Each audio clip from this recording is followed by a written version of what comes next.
is none like you, none like you. Yahusha, you reign. You're my deliverer, the bread of life, righteousness.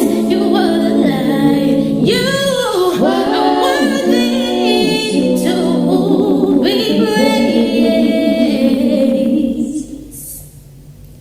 You are the morning star. Because of you, I'm not set apart. You are worthy to be praised. There is none like you, none like you. There is none like you, none like you. Yahuah, you reign, yeah. There is none like you, none like you. No, no, none like you, none like you, like you. Yahushua, you reign. There is none like you, none like you, none like you, none like you. Yahushua, you reign, you reign. There is none like you, none like you, like you. There is none like you, none like you. Yahushua, you reign. Yahushua, you reign.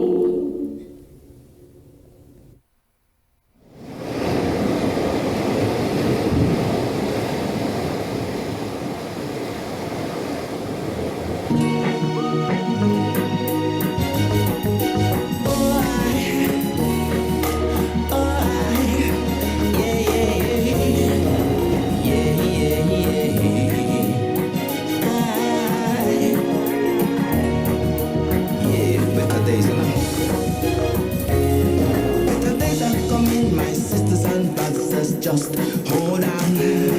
Better days are coming, my brothers and sisters, yeah, I feel and chant.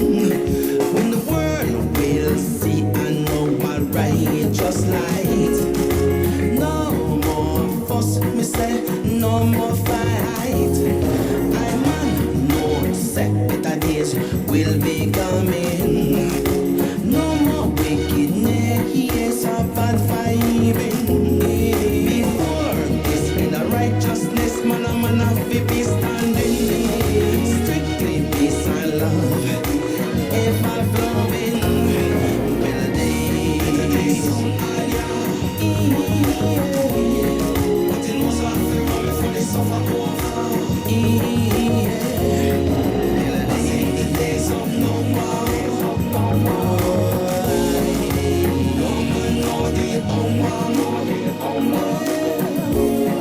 I man see a better world when all the wicked them gone. When the innocent them can no longer harm. A time when every small the heart just warm. Pure calm of niceness, no storm. We all need for work towards this. And let any politician give we any this. We all need to work towards this. And make any politician give we any this. Melodies, nothing was off the road before they suffer over.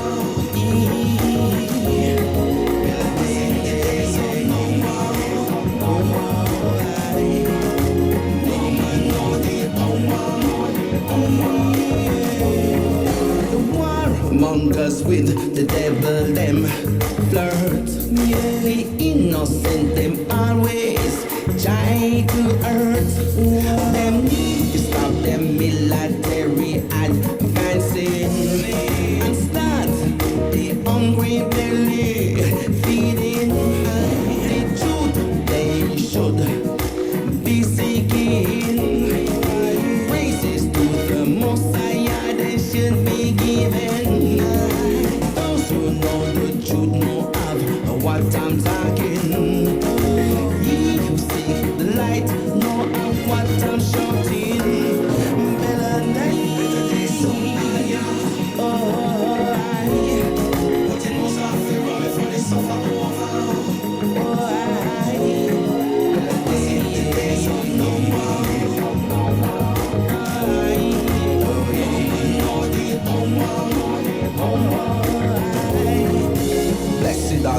and mourn, for they will be comforted. Blessed are the merciful, for they will be shown mercy. Blessed are the pure in heart, for they will see the Most High. Blessed are the peacemakers, for they will be called the children of Yah, the Most High. Better days, you know? Sure. Yeah, man. Better days, for the suffering. Days of no more. No man know the hour. Better days soon.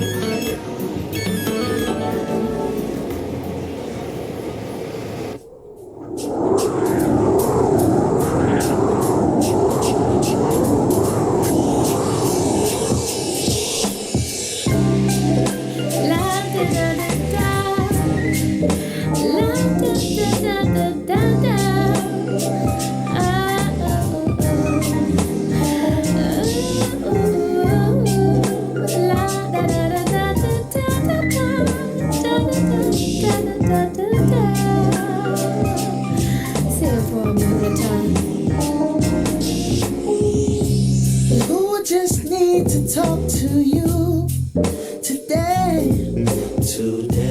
Satan trying to come mess up what you made for me.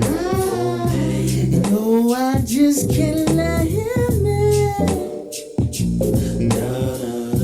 I know you fight until the end for me. Indoor.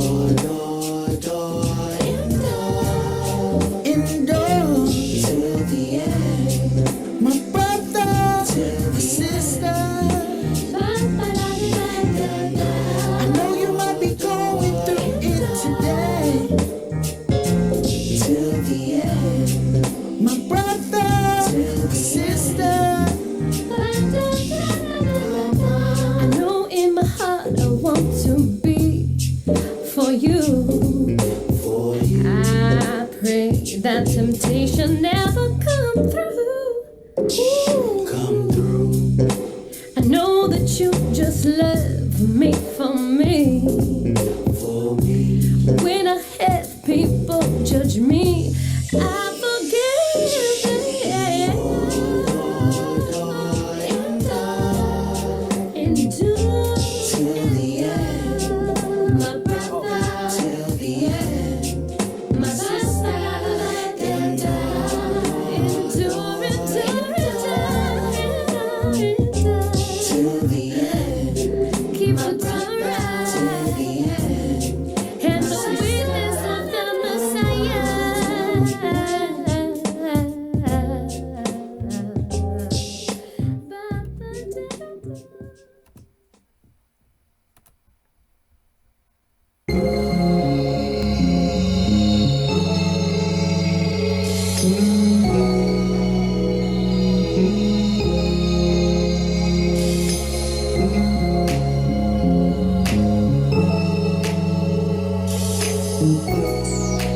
This was another Counsel production. I woke up today with so much on my mind, just trying to get by. Went to work today, co-workers on the back, temptations on its way. It gets hard trying to be the new me, but I know that you're there for me when times get hard.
your God. He does give you according to your heart and fills all your plans. We sing our deliverance, and in the name of our Elohim, we set up a banner, Yahuah, to all your requests. Now I know that Yahuah shall face his anointing. He answers him from his set apart Shemayim with the steady might of his right hand. Some trust in chariots and some in horses, but we remember the name of Yahuah our Elohim. They have bowed down and fallen, but we have risen and are established. Save Yahuah, let the sovereign answer us in the day we call. Allahu Yahuah. We give praises, honor, and esteem to Yahuah today. Family, it is wonderful to see each and every one of you as we assemble together to barak the great name of Yahuah. I want to greet you all in Yahuah's great name. I'm going to continue with some music, and then we're going to get started pretty shortly. Shalom.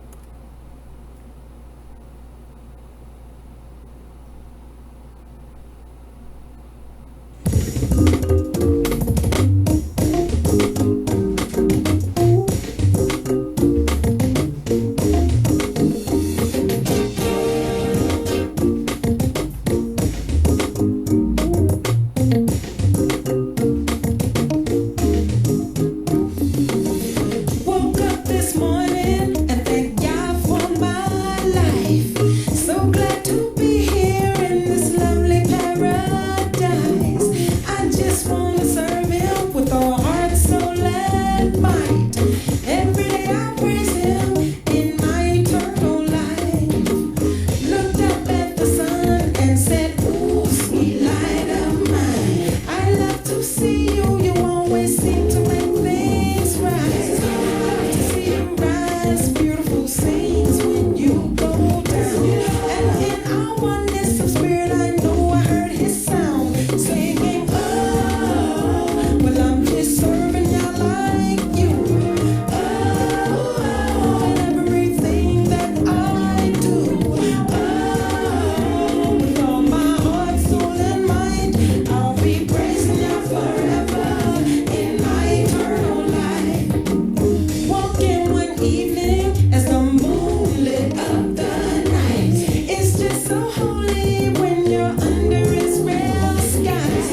Gaze upon her beauty and serenity I found. And in our oneness of spirit, I know I heard her sound singing, oh, I'm just serving y'all like you. Oh, in everything that I do. Oh, with all my heart, soul, and might, I'll be praising you forever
give Yahuah praise, honor, and esteem today. Praises to Yahuah. It is indeed a barakah to be here and to see each and every one of you today, family. The next song that I'm about to play is a reminder to myself and a reminder to my people that we have no choice but to wait on Yahuah. As I say this morning, I'm reflecting on the verdict that came down concerning the murder of Philandro Castile.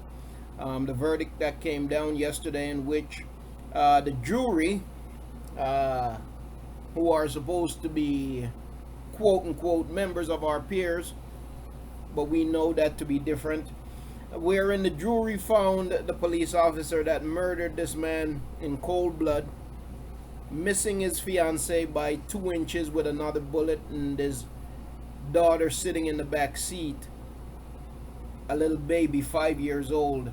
But the jury found him not guilty on all charges, not even guilty on aggravated manslaughter, which would be a charge that would suggest not premeditation but bad judgment in action. Not even that. They found him not guilty on all charges. And so you have another black person, not just another black man, because the reality is that you have many black women that are murdered by police in this country. And it seems as if they don't make the news as much. You know, we can, if I say Sandra Bland, then we all are familiar with Sandra Bland. And she was murdered by the police, but again, they were found not guilty. But family, in just the past couple of years, 22 black women have died in police custody, have been murdered in police custody. And you know, I'm getting ready to take this. We haven't yet started, but the song that I'm about to play is a reminder to me, family, because it grieves me.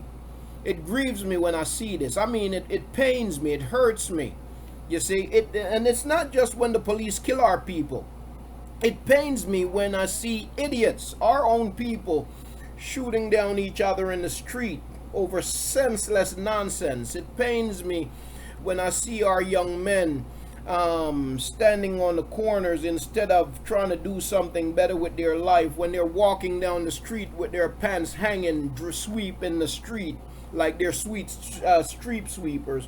It pains me, but you know, that pains me. But it's something when the people who proclaim and who boast of how much they have our interest at heart, of how much they want to see us do well, and how they boast of how they have sworn to protect and to serve us, and then when they turn around and they murder us, then the system gives them a high five. The system says you have done nothing wrong, but you've been a good boy or a good girl, as in the case of that cop that killed that other man in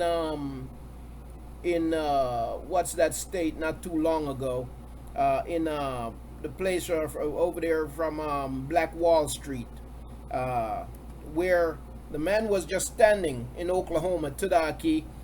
The man was standing with his hands in the air. His car window was up, and she said that he was reaching into the car to get a gun, and she shot him dead. His wife sitting in the car and his family in the car, and they found her not guilty. And there's so many others that we can talk about. All of this pains me. No, it pains me.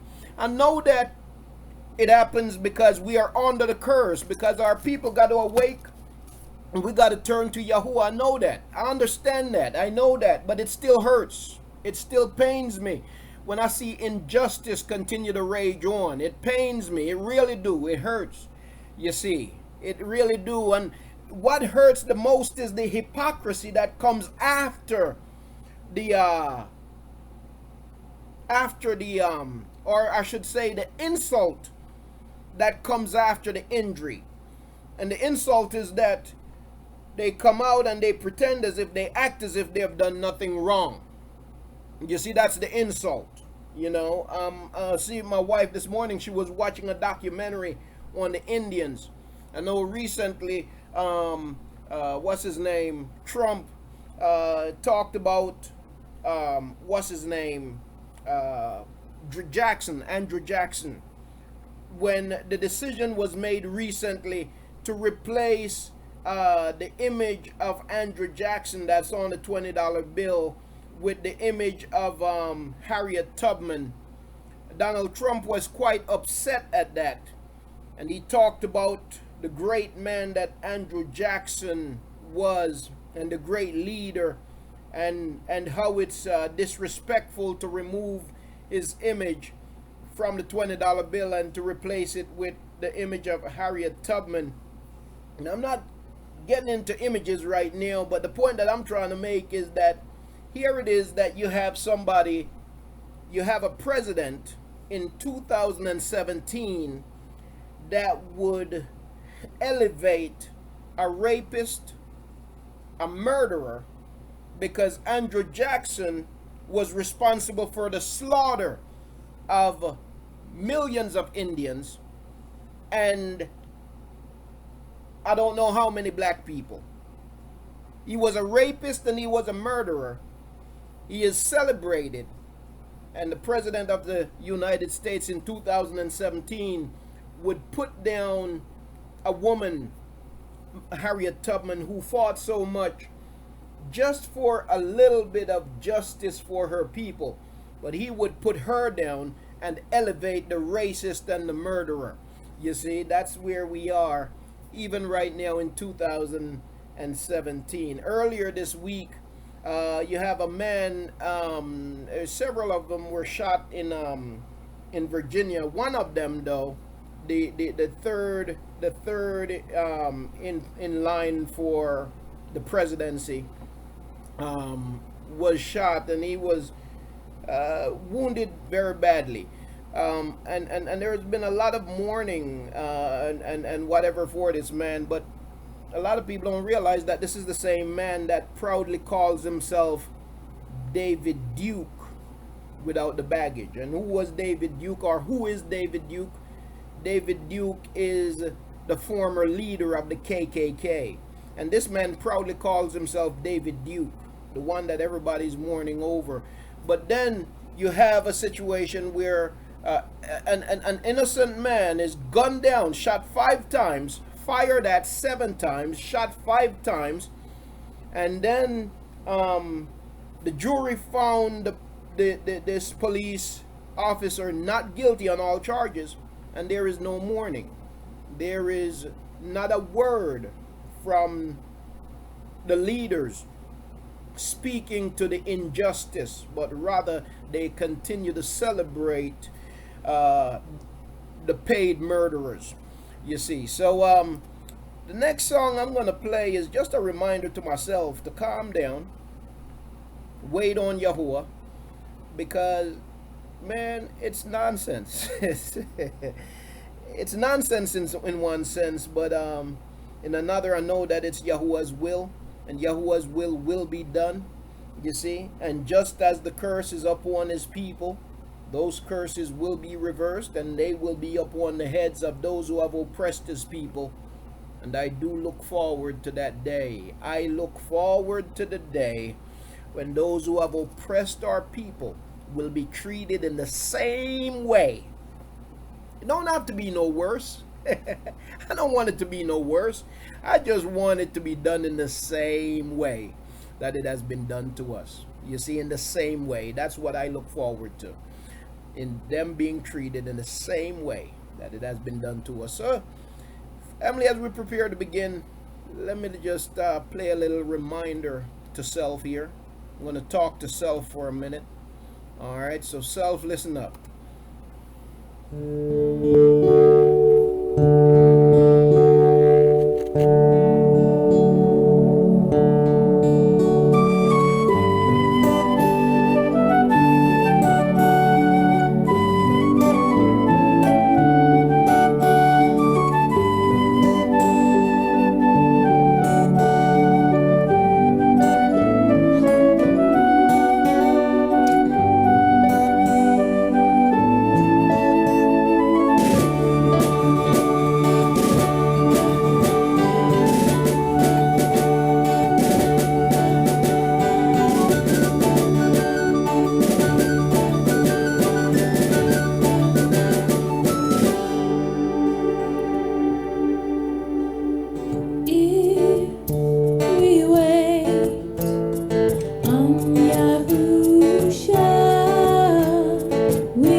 flying high on wings of eagles, roaring with joy renewed. Did you not know? Haven't you heard? My Creator does not faint. Yahusha knows us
Allahu Yahuah, if we wait upon Yahuah, we will run and not will be weary. We will walk and not faint. As we prepare to open up in prayer today, Mashpaka, I'd like to read some scriptures that Aki Franklin posted to the board. And not only that, I'd like to read from the book of Chronicles, chapter 7,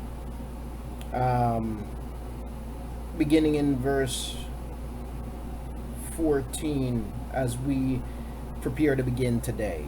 To reflect on Yahuwah's promise, to reflect on his commitment, and in the midst of it all, Yahuwah is good to his people. Yahuwah is great to his people. Halallahu Yahuwah. And so the things that we see going on around us, it's a call to our people to awake. It's a call to our people to wake up, to repent and to turn to Yahuwah. To repent and to turn to Yahuwah. And, unfortunately, the scriptures also tells us that 2/3 of the nation will not heed the call, and that 2/3 will be destroyed. And yes, their stubbornness will bring their destruction. They will turn to mighty ones who are in fact not mighty ones. You see, they'll give esteem to Alchim that are not Alchim.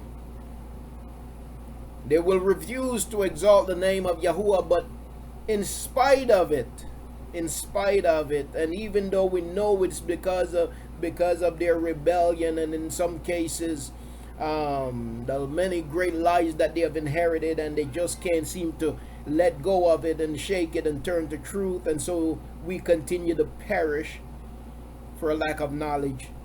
Even though we know that it's still grievous. When you have family members that perish,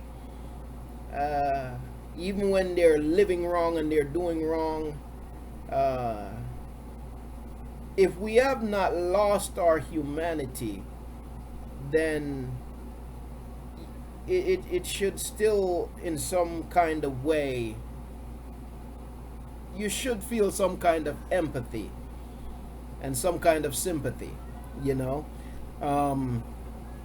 and that's just the way it is. So many of our people are being destroyed, and many will be destroyed because, again, they continue to refuse to turn to Yahuwah.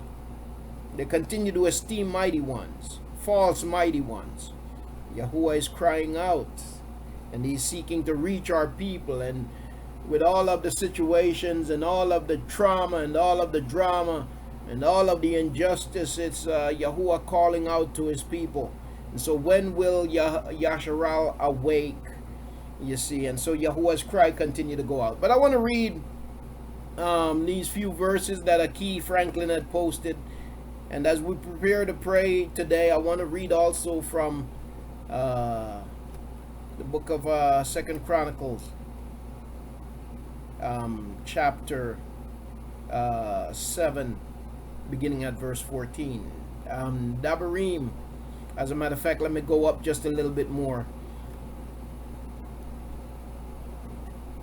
Aki Franklin wrote from Tahalim, Psalms 94 and verse 1. It reads, O Yahuwah, all of vengeance, O all of vengeance, shine forth. Tahalim 94 and 2. Raise yourself up, O judge of the earth.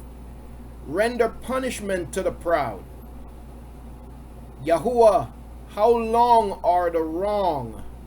How long are the wrong going to exalt? Going down to the next post from Dabarim, Deuteronomy chapter 32 and verse 35. Vengeance is mine, and repayment at the time their foot slips. For near is the day of their calamity, and the matters prepared are hastening to them. Verse 36, for Yahuwah rightly rules his people, and has compassion on his servants. When he sees that their power is gone, and there is no one remaining, shut up, or at large. Dabarim, Deuteronomy 32 verse 42, I make my arrows drunk with blood, and my sword devours flesh with the blood of the slain and the captives. For the long-haired enemy. And verse 43, O nations, acclaim his people, for he avenges the blood of his servants and returns vengeance to his adversaries, and shall pardon his land, his people.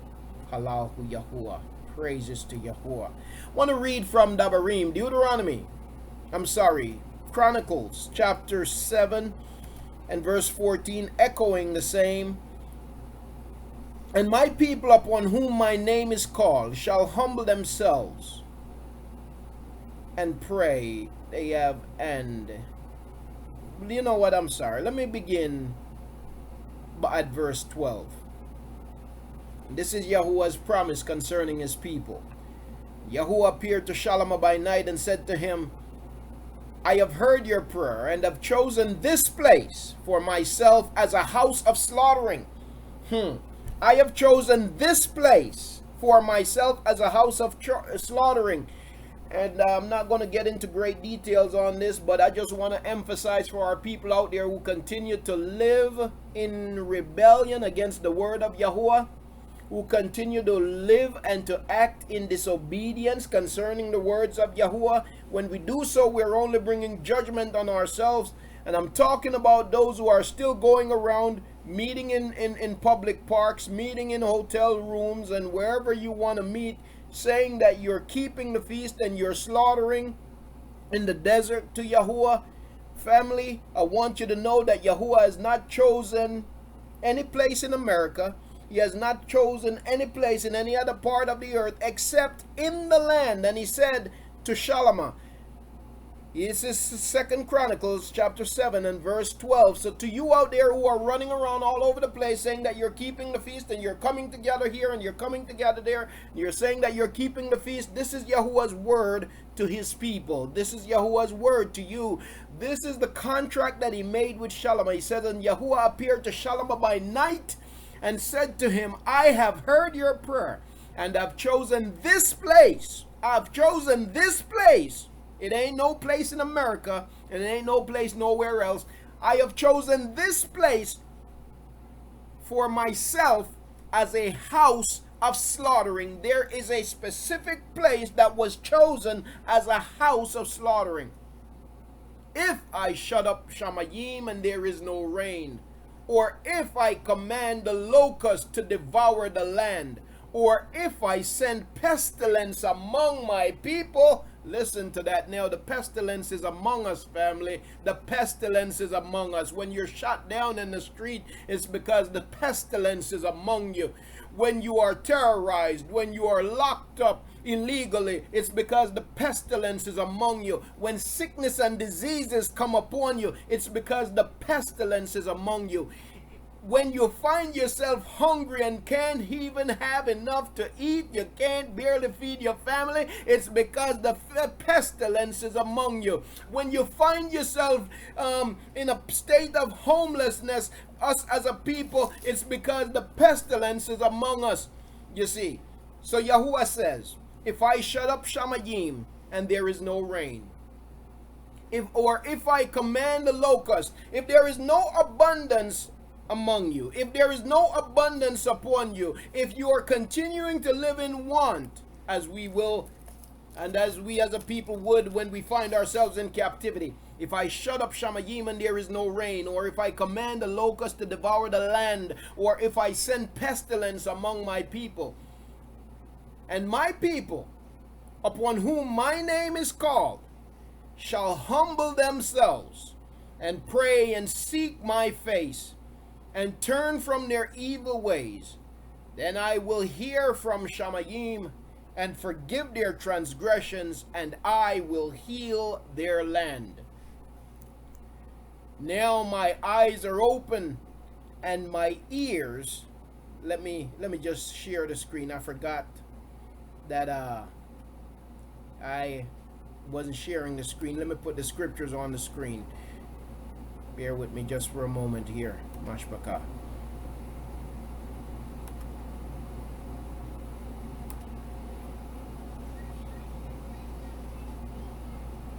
So, if I shut up Shamayim and there is no rain, or if I command the locust to devour the land, or if I send pestilence among my people, and my people, upon whom my name is called, shall humble themselves, and pray and seek my face, and turn from their evil ways, then I shall hear from Shamayim, and forgive their transgressions, their sins, and heal their land. You know, if you're all the years you've spent in church, you hear many pastors quoting this verse, and they talk as if Yahuah was talking about healing America and healing this land and healing that land. There's only one land Yahuah promised to heal. This promise is only for one land and for one people. And when I say one people, that includes the stranger who will join themselves to Yahuah and who will acknowledge the truth of who the people are, and become no longer a foreigner, but become a part of the people of Yashar'al. My people, if my people upon whom my name is called shall humble themselves and pray and seek my face and turn from their evil ways, then I shall hear from Shamayim and forgive their transgression and heal their land. Now my eyes are open and my ears attentive to the prayers of my people. And now I have chosen and set this house apart for my name to be there forever. There is a house. The name of that place is Yerushalayim. And my eyes and my heart shall always be there. And you, if you walk before me as your father Dahoud walked, and do according to all that I have commanded you, and if you guard my Torah and my right rulings, then I shall establish the throne of your reign, as I contracted with Dahoud your father, saying, there is not to cease a man of your fathers as ruler in Yashar'al. But if you turn away and forsake my Torah and my commands, my dabar, which I have set before you, and shall go and serve other mighty ones, and bow yourself to them, then I shall pluck them from my land, which is what has happened to us, which I have given them.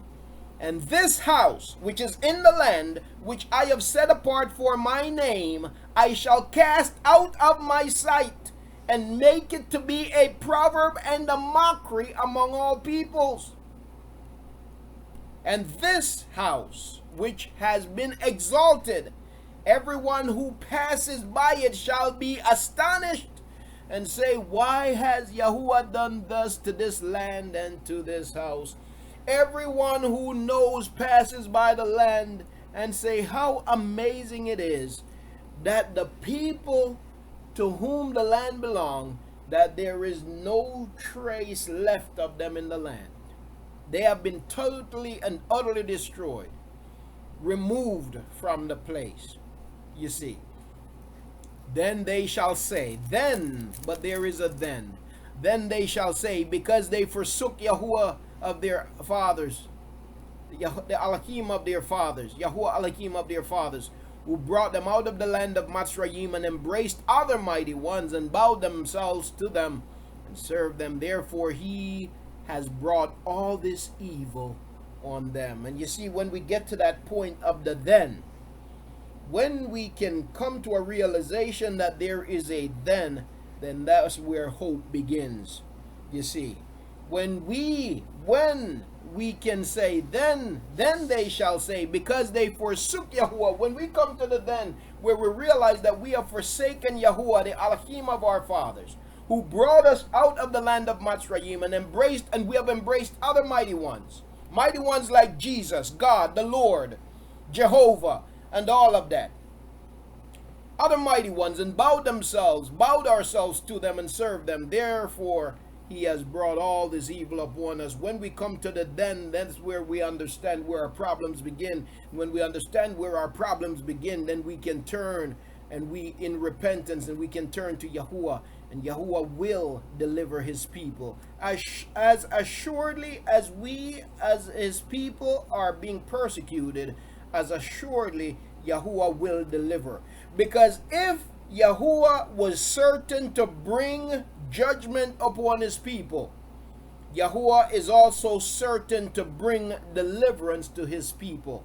Halahu Yahuah. So we give Yahuah praise, honor, and esteem today. May Yahuah arise and let the wicked be scattered. Let those who have oppressed the people of Yahuwah be no more. Let them be beaten down in the dust and be destroyed. Allahu Yahuwah. Praises to Yahuwah. All right, family. We give Yahuwah praise, honor, and esteem. We're turning our faces toward the set-apart place of Yahuwah today, asking Him for His continued favor, asking Him for Him to continue to give us the strength. Praise Yahuwah. As we see our children, suffer, and as we see them in their rebellion and their drunken state and in their blindness, ask Him to give us the wisdom, give us the words, give us the voice to speak so that His elect may hear. Praise Yahuwah. Allahu Yahuwah. Praises to Yahuwah. Abba Yahuwah, we thank and praise You. We come today with humbled hearts. We cry out for our children, Yahuwah. We cry out for our children. We cry out, Yahuwah, for the generation that arises. We look around us and we look in the society in which we live. There is so much that contend for their attention. There is so much that seems so much more appealing than Your word. And so, Father, if You do not intervene, then I'm afraid that we would all be destroyed. We would all perish. The generations of Yasharal would perish. But Yahuwah, Your promise is that You would redeem, that You would save a remnant to Yourself. And so, Abba Yahuwah, I pray that our generations would be counted in that remnant.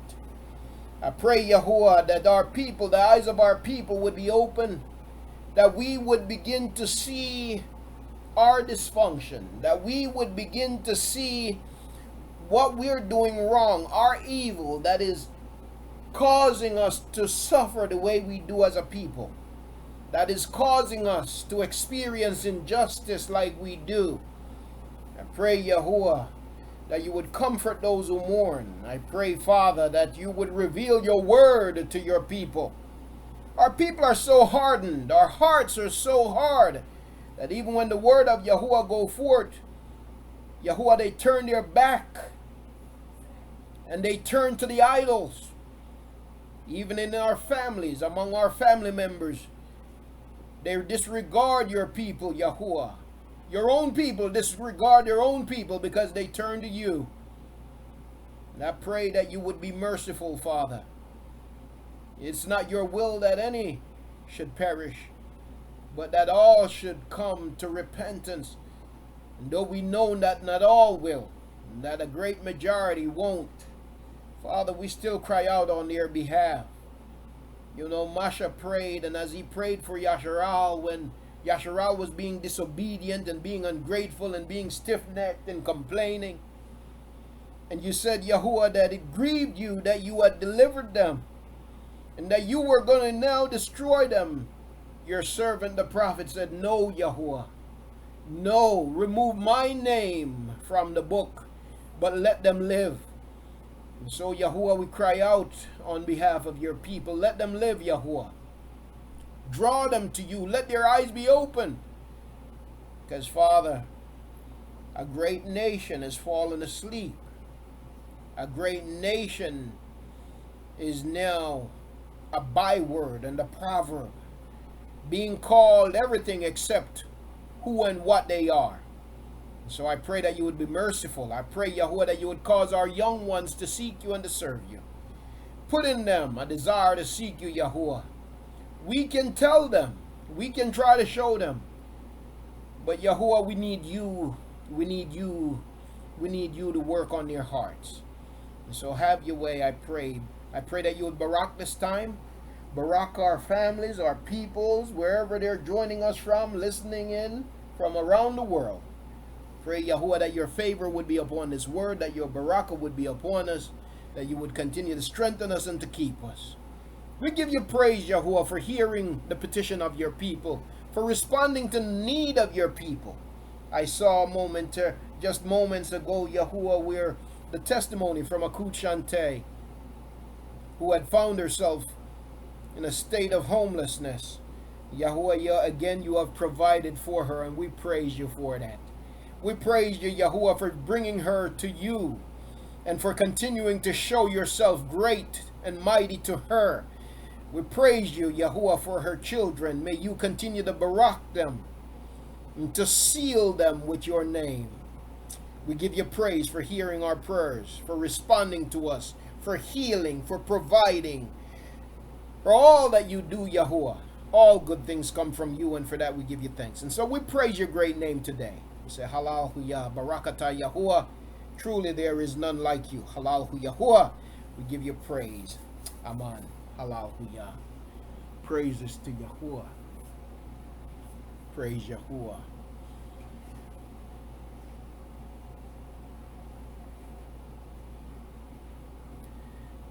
Praise Yahuah. Once again, family, I want to say shalom to you all. Greetings in the great and the awesome and the preserving name of Yahuah. It is indeed a barakah to see each and every one of you today. I'm delighted to be here. It's been a tiring week for me. Got up a little bit late this morning, actually. Didn't want to get up. Praise Yahuah for strength, and we give Yahuah praise, honor, and esteem. Halal Yahuah. Let me begin by greeting the Mashbaka. I want to say shalom to Aki John. Aki, it is great to see you, Aki. Again, say shalom. Also want to say shalom to my Aki Matatyahu. Wonderful to see you, Aki Matatyahu.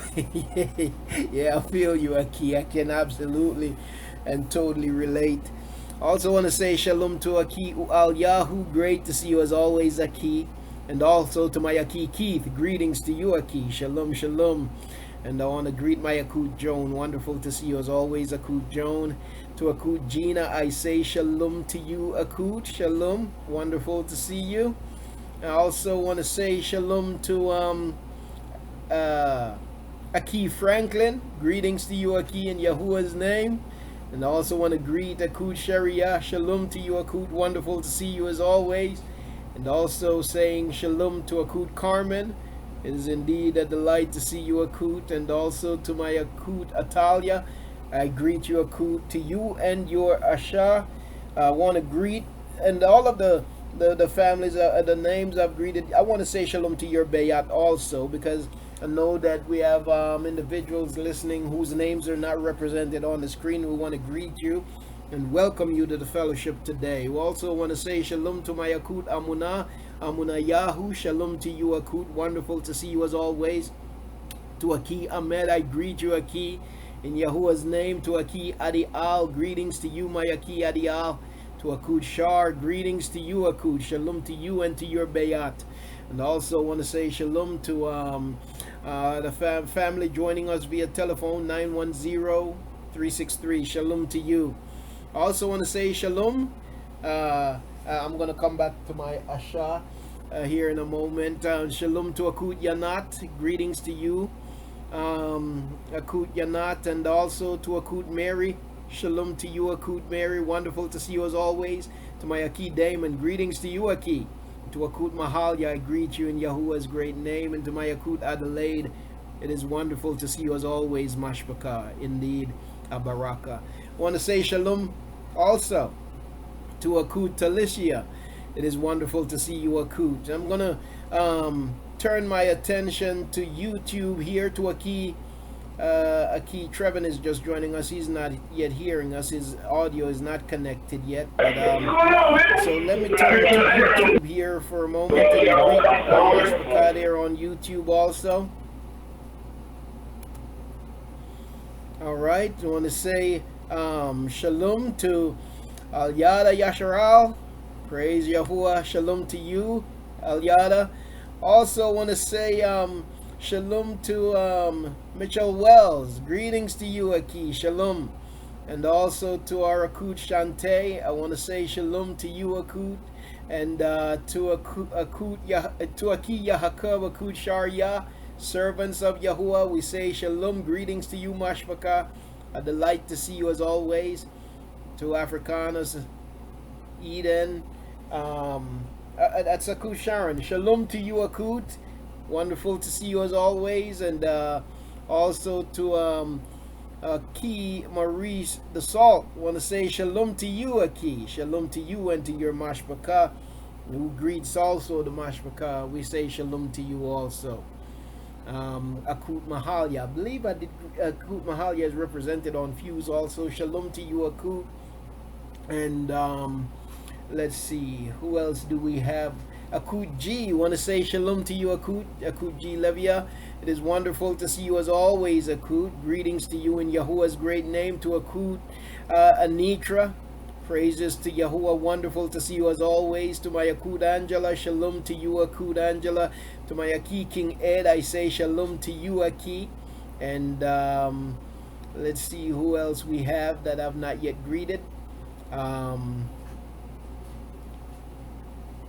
To everyone listening in, both on YouTube, Fuse, Facebook, from wherever you join us, whose names aren't represented on the screen, we say shalom to you today. Greetings to you in the awesome and preserving name of Yahuwah. We want to say shalom also to Akut Al Yashaba. Shalom to you, Akut. To Aki Isaiah, I want to say shalom to you, Aki. Wonderful to see you again there, Aki. To Forenza, as always, greetings and shalom. Wonderful to see you, Mashpaka. Well, it is indeed a delight and a baraka to be here. We give Yahuwah praise and thanks for the opportunity to once again be assembled in His name and to be encouraged in His word. And so, again, we barak the great name of Yahuwah today. I'd mentioned Akut Shantae's testimony, and Akut Shantae, I don't think she's on Fuse. I think she's only on YouTube. Correct me if I'm wrong, Akut. If you're on Fuse, if you would like to come to the mic and just if you want to share in your own voice your testimony with the mashpaka concerning what Yahuwah has done and is doing in your life, then certainly you're welcome to do so. We give Yahuwah praise, honor, and esteem. It's important that when Yahuwah act on our behalf, that we come back and give Him the esteem. And so Tuda for sharing Akut. We give Yahuwah praise, honor, and esteem for that. So last week it was, I believe, that our Akut shared, because we have been praying for her for housing and for a job, and Yahuwah has truly been providing for her. He's been answering the petition of His people in concerning those things. And so we give Yahuwah praise, honor, and esteem. Yahuwah does hear the cry of His people. He is committed to His people, and so we give Him praise. All right. Well, as we prepare to begin today, we're going back to the book of Mashali, which is the book of Proverbs. Proverbs chapter 23 is where we are, family. And so we're going to go back to Proverbs chapter 23 today, and we're going to wrap up 23, and then looking forward to getting into chapter 24. But we continue in our lessons in wisdom. And so it is my prayer and it is my hope that our study today will be a barakah to you, that it will be encouraging, and that we will find the wisdom needed for life in His word. And it is there. And so may Yahuwah open our eyes to it. All right. So we're going to, without further ado, we're going to go ahead and we're going to continue in our reading from Mashali, Proverbs chapter 24. Last week we left off on verse 20, and so we're going to pick up from verse 20. As a matter of fact, we're going to pick up from verse 19. I'm not going to go into the level of details that we went in on when we got to verse 20 last week, but nonetheless we're going to pick up from verse 19, and then we're going to continue on to the end. Okay, so bear with me here, mashpaka. Matter of fact, let me do this.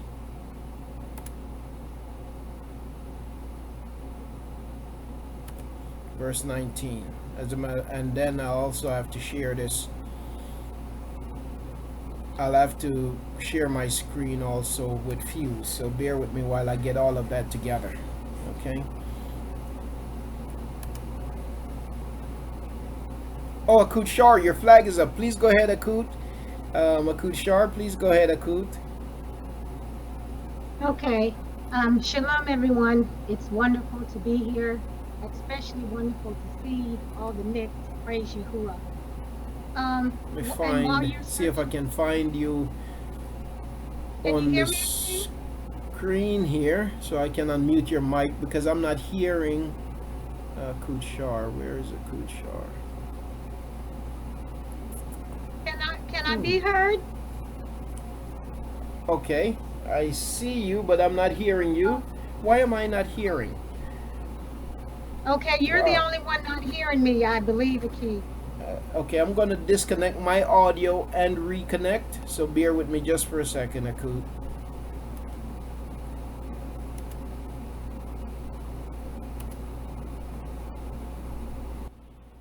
Okay. All right. Okay, please go ahead, Akut. Oops, sorry. Can you hear me now, Aki? Wow, I don't know what's happening Hmm. with my audio. You can hear me, but I can't hear you.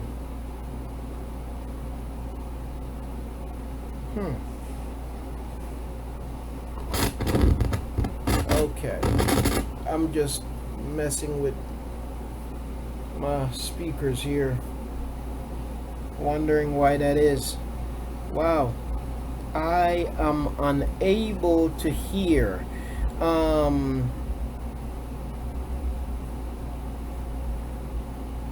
Okay, let's see. So let me go to Akut Shante and see if that problem persists. I'm trying to figure out if it's me or if it's from your end, Akut. Akut Shante, could you go ahead? Your mic Can is you hear me? unmuted, but I'm not hearing you. I don't know what the issue is here. Or maybe that's me. Mute your mic, babe. I think it's picking me up. I know. I just wanted to hear if I'm having problems also. I'm not hearing you either. There's an issue that I'm having. Wow. Let's see. So it's not a Kuchar, it's something. This conference is being recorded. Yeah, I'm not hearing anything. Ah. Okay, let me bear with me, family. I'm sorry about this. There's something with the program. I've got to figure it out. I'm not getting any audio back. Let me just check to see what microphone. Speakers. Let's see. That's the wrong speaker selected. Bear with me here. Okay. Okay. All right. Check. Akut Shar, could you unmute your mic for me again? All right. Would you speak for me, Akut? Let me see if I can hear you.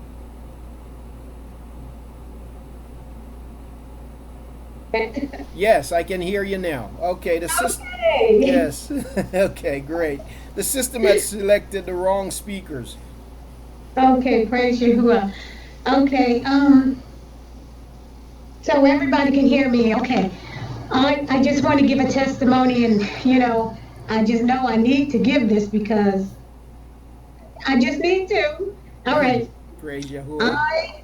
I used to I used to be a passenger on a motorcycle. And I'll be kind of quick. So I used to be a passenger on a motorcycle, but I'm no longer a passenger. I'm no longer in that relationship. That's been years ago. But I still have my motorcycle gear, my pants, and my jacket, and my helmet. And so, but I've only used it like once. So I have them in the closet. And so they're still, new pretty much. Well, I decided to go on Craigslist and post the stuff. And this one guy was interested, and he he said he have this, anytime that I will call, respond to him, because he responded to me, he want the stuff. So if I call him, my calls go to his email, and he gets it that way because he's kind of deaf or whatever. Okay. So he sends me a text saying that he's going to send me the amount of money that I'm requesting, but he's also sending me extra money in that check. So I can mail the stuff to him because he's going to be in Hawaii with his fiance. They're getting married. Can I still be heard, Akeem? Oh yes, we're here. Okay, okay. So, so he said, I'm gonna send you the check for extra, and then you just send me, just cash the check, take your amount, and send the rest to whomever gonna pick the stuff up. I'm gonna mail the stuff to this certain address, and there was some extra money that I was going to be sending to this same person that I was sending these items to. Already suspicious, and I've never done this before. Yeah. So I'm thinking, and so he sends me another text and says, also, can you, he already asked me if I could take my items off of Craigslist because he wants the stuff. Then he says, can you also take it off of Let It Go? And I said, well, I've never put anything on Let It Go. Now I'm really like, okay, really? So I texted him and say, I never put it on Let It Go. Well, he sent me the check, and the check was for $1,800. Now, what I'm asking for is $275 for all three, the jacket, the pants, and the helmet. And plus he said he would give me $50 extra to take the stuff off of Craigslist. So that came up to what, $325 or something. Anyway, so he sent me a check for $1,800. I'm like, man, something is wrong. Well, when he said to take it off, Let It Go, what he actually did, but let me back up. My son told me, he said, Mom, don't do it. If it's not cash, don't do it.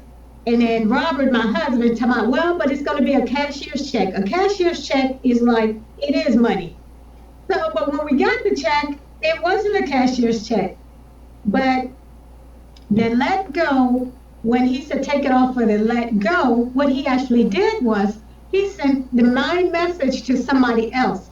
And so it had my email and stuff like that. So the guy he sent it to accidentally, he sent me a message and said, do not send anything to this guy. Do not cash that check. Do not do this or that. Because what he wants you to do is cash this, send you this, but the check is going to bounce. Yeah. He said his name, he calls himself Danny. That's not his name. But you know, he just sent me all the information. And I'm just thanking Yahuah because first of all, my son tried to tell us, and we're still dealing with this. So Yahuah chose another way to get us to see that this was some, you know, not legit. And I just praise Yahuah because, man, I tell you, he is always there. You know, when you need him or when you don't even think he's there. Yes. He is listening and he sees all. Hallelujah, Yahuah, and I will release the mic. Allahu Yahuah, praises to Yahuah. That's an awesome testimony, Akut. And I'll tell you, I have an aunt that got taken like that for I think it was $30,000, if I recall correctly. Somebody they sent her a message, they sent her a letter saying that she won the what they call that thing, baby? Publishers Clearinghouse sweepstake. They sent her a letter saying that she won the Publishers Clearinghouse sweepstake, and she had to send a check.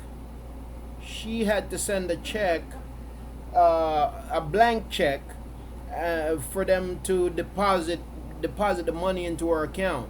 And she sent the blank check. I think that's how it worked. Or they sent her a check. They sent her a check, told her to deposit it into her account. And when she deposited that check into account, they cleaned out her account. So praise Yahuwah. That's an awesome testimony, Akut. And like you said, you know, sometimes Yahuwah might be trying to tell us something, but we ain't hearing it in the way that he's saying it, you know, and we might we. Mm?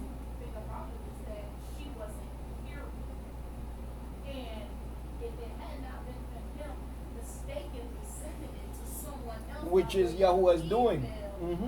Then she would have just went along with it. So Yeah. that's the awesome thing about it. Like, you know what, you ain't Yeah, so we might not be hearing him. He might be trying to speak to us, but we ain't hearing him, and he'll find another way to say it. And we just give Yahuwah praise for that awesome testimony and for him looking out for us even when we don't know no better. You know, I so. would have sent that check back to him. Like, you fool, you thought I was stupid. He would have knew that I knew that he knew. Yes, indeed. So, yes, Akut. Once I received that other text from this other guy letting me know that he was a scammer, Yes. oh, I let him know. Because he still texted me and said, well, did you get the check? And, you know, this, and that. Mm. And I texted him some great stuff. Yes. No, I didn't text him and I didn't say, well, somebody texted me and Right. said that you were this, and that. I didn't do that. Yes. But I texted him some great stuff and let him know that I knew what he was all about. Praise Yahuwah. That's an awesome testimony. We give Yahuwah praise for him watching over you, Akut. Praise Yahuwah. And you know, that's the thing, family. That's the thing. Even in Matzrayim, you know, and even in the heart of the beast, Yahuwah still, when we commit our way to Yahuwah, Yahuwah is going to watch out for us. He's going to watch over us. He's going to provide for us. He's going to protect us. You see, that's Yahuwah's commitment to his people. So even while we're in the heart of the beast, you see, if you would commit your way to Yahuwah, Yahuwah is going to take care of you. Halalhu Yahuwah. All right, so let me go to Akut Shante. Please go ahead, Akut. Shalom, can you hear me? Yes, we can, Akut. Shalom. Hi. To give Yahuwah all the praises for this situation that I did explain on YouTube. For me earlier, so that's why I just put it on YouTube. But basically, as you all know, me and my children, you know, we've been in this homeless situation for almost 2 months. So I've been applying to apartments and everything. I've been getting denied. I do have bad credit. And I just don't make enough, you know, at my job. Yeah. They want you to make like 45,000, 50,000 a year and all that stuff. I don't make that. Yeah. So this one particular complex it was just in my mind. And I'm like, I don't want to apply there. But eventually, after I kept getting denied to other places, I applied there and I called them because I'm not, you know, I was starting to get discouraged and everything. So I called them and they were like, you know, do you have an eviction on your record? Do you have a criminal record? This and that. And I told them the truth and everything. And I'm like, yes, I do. And they were like, well, you know, the chances of being accepted here are slim to none. And I was, you know, it's like Yahuwah was on me anyway. In the back of my mind, I was just like, I don't know, I was wasting my time.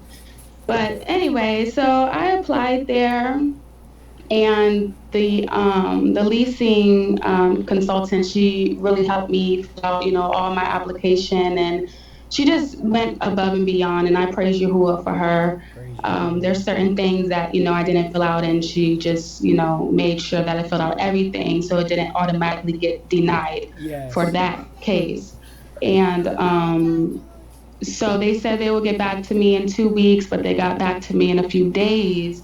And the, yes, Halal Yahuwah, the property manager, she called me and I was a little anxious. And it's just like, no, I usually don't call. I have, you know, Megan do it, the leasing consultant. But I wanted to let you know that I looked over your application and you've been approved.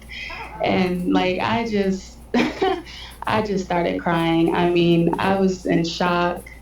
I really just couldn't believe it, you know. So she's just like, so when would you like to move in? And, you know, everything like that. So as you know, I'm getting assistance from my state. So they actually have to do an inspection on the apartment and, you know, make sure it's good on their end. And then they are going to be paying the first month's rent in July and the security deposit. So it gives me a chance to work, and, you know, build up my coins so that I'll be prepared for August rent and so on and so forth. So I just praise Yahuah that, you know, I just praise Yahuah for that. And I also contacted another caseworker because since we're moving out of the hotel, we're literally going to be moving into the apartment with absolutely nothing, you know, except clothes and like stuff like that, but no furniture or, you know, nothing like that. So my other caseworker was able to make a referral for me, and she asked this program called the Wider Circle, who helps people get furniture and everything. She made a referral so that they'll be able to furnish my whole apartment. So I just praise Yahuah. Allahu Yahuah. That is awesome, Akut. That is awesome. Yes. Awesome. Praise Yahuah. Yahuah is indeed mighty. Praise Yahuah. And, yes, he is. That's just an awesome testimony. And you know, Akut, I mean, Yahuah, he continues to show himself to you, and I know you know what he's capable of doing. And I just want to remind you that there is absolutely nothing impossible. You know, people say that a lot of times, and it becomes kind of like a cliche, but there is truly absolutely nothing impossible for Yahuah to do. We, you know, and also want you to know, and I'm going to say this very publicly here, I want you to know that don't feel like you are by yourself, that you're in a vacuum, you're living by yourself, but please feel free in some kind of way to let us know if you have challenges that where you really need you need some help, you know, by absolutely all means, yeah, please do let us know, because our responsibility is to be there for one another, you see. And whatever it is that we can do, we're absolutely, if there's a need, we'll absolutely try to do all that we can, you know, to assist, because Yahuah works in many different ways. And we are a community of people, and we've got to learn to live as a community. We've got to learn to live as a nation, you see. And as a nation is where you have individuals being there to support individuals. And so we just want you to know that we are here for you, you know. And I believe that Yahuah is going to continue to barak you greatly. And you talked about, you know, the fact that you don't make what they're expecting you to make. And you know, Akut, I, without going into a whole lot of details, you know, Yahuah has given me a mind to grasp things quickly, to learn quickly. And while I was in school, when I was going to school, I had to quit school in order to help my family, to go to work and help my family. But basically, I'd gotten, you know, I went to school in Jamaica, and coming out of elementary school, you know, you have to pay your way, at least when I was, and still is that way in Jamaica. You have to pay your way through school. And my family was quite poor, and but I got out of elementary school, didn't quite know how I was going to make it to high school because I couldn't afford it. And so I was doing so well academically in elementary school that I got a scholarship to go to high school, and then I got another scholarship to go to basically what would be considered, I guess, junior college here. And based on that, I was able to move up. But even when I got into junior college, I had to quit that because my family just needed help, and I needed to go get a job, you see. And so I did that. So as a result, I don't have a degree.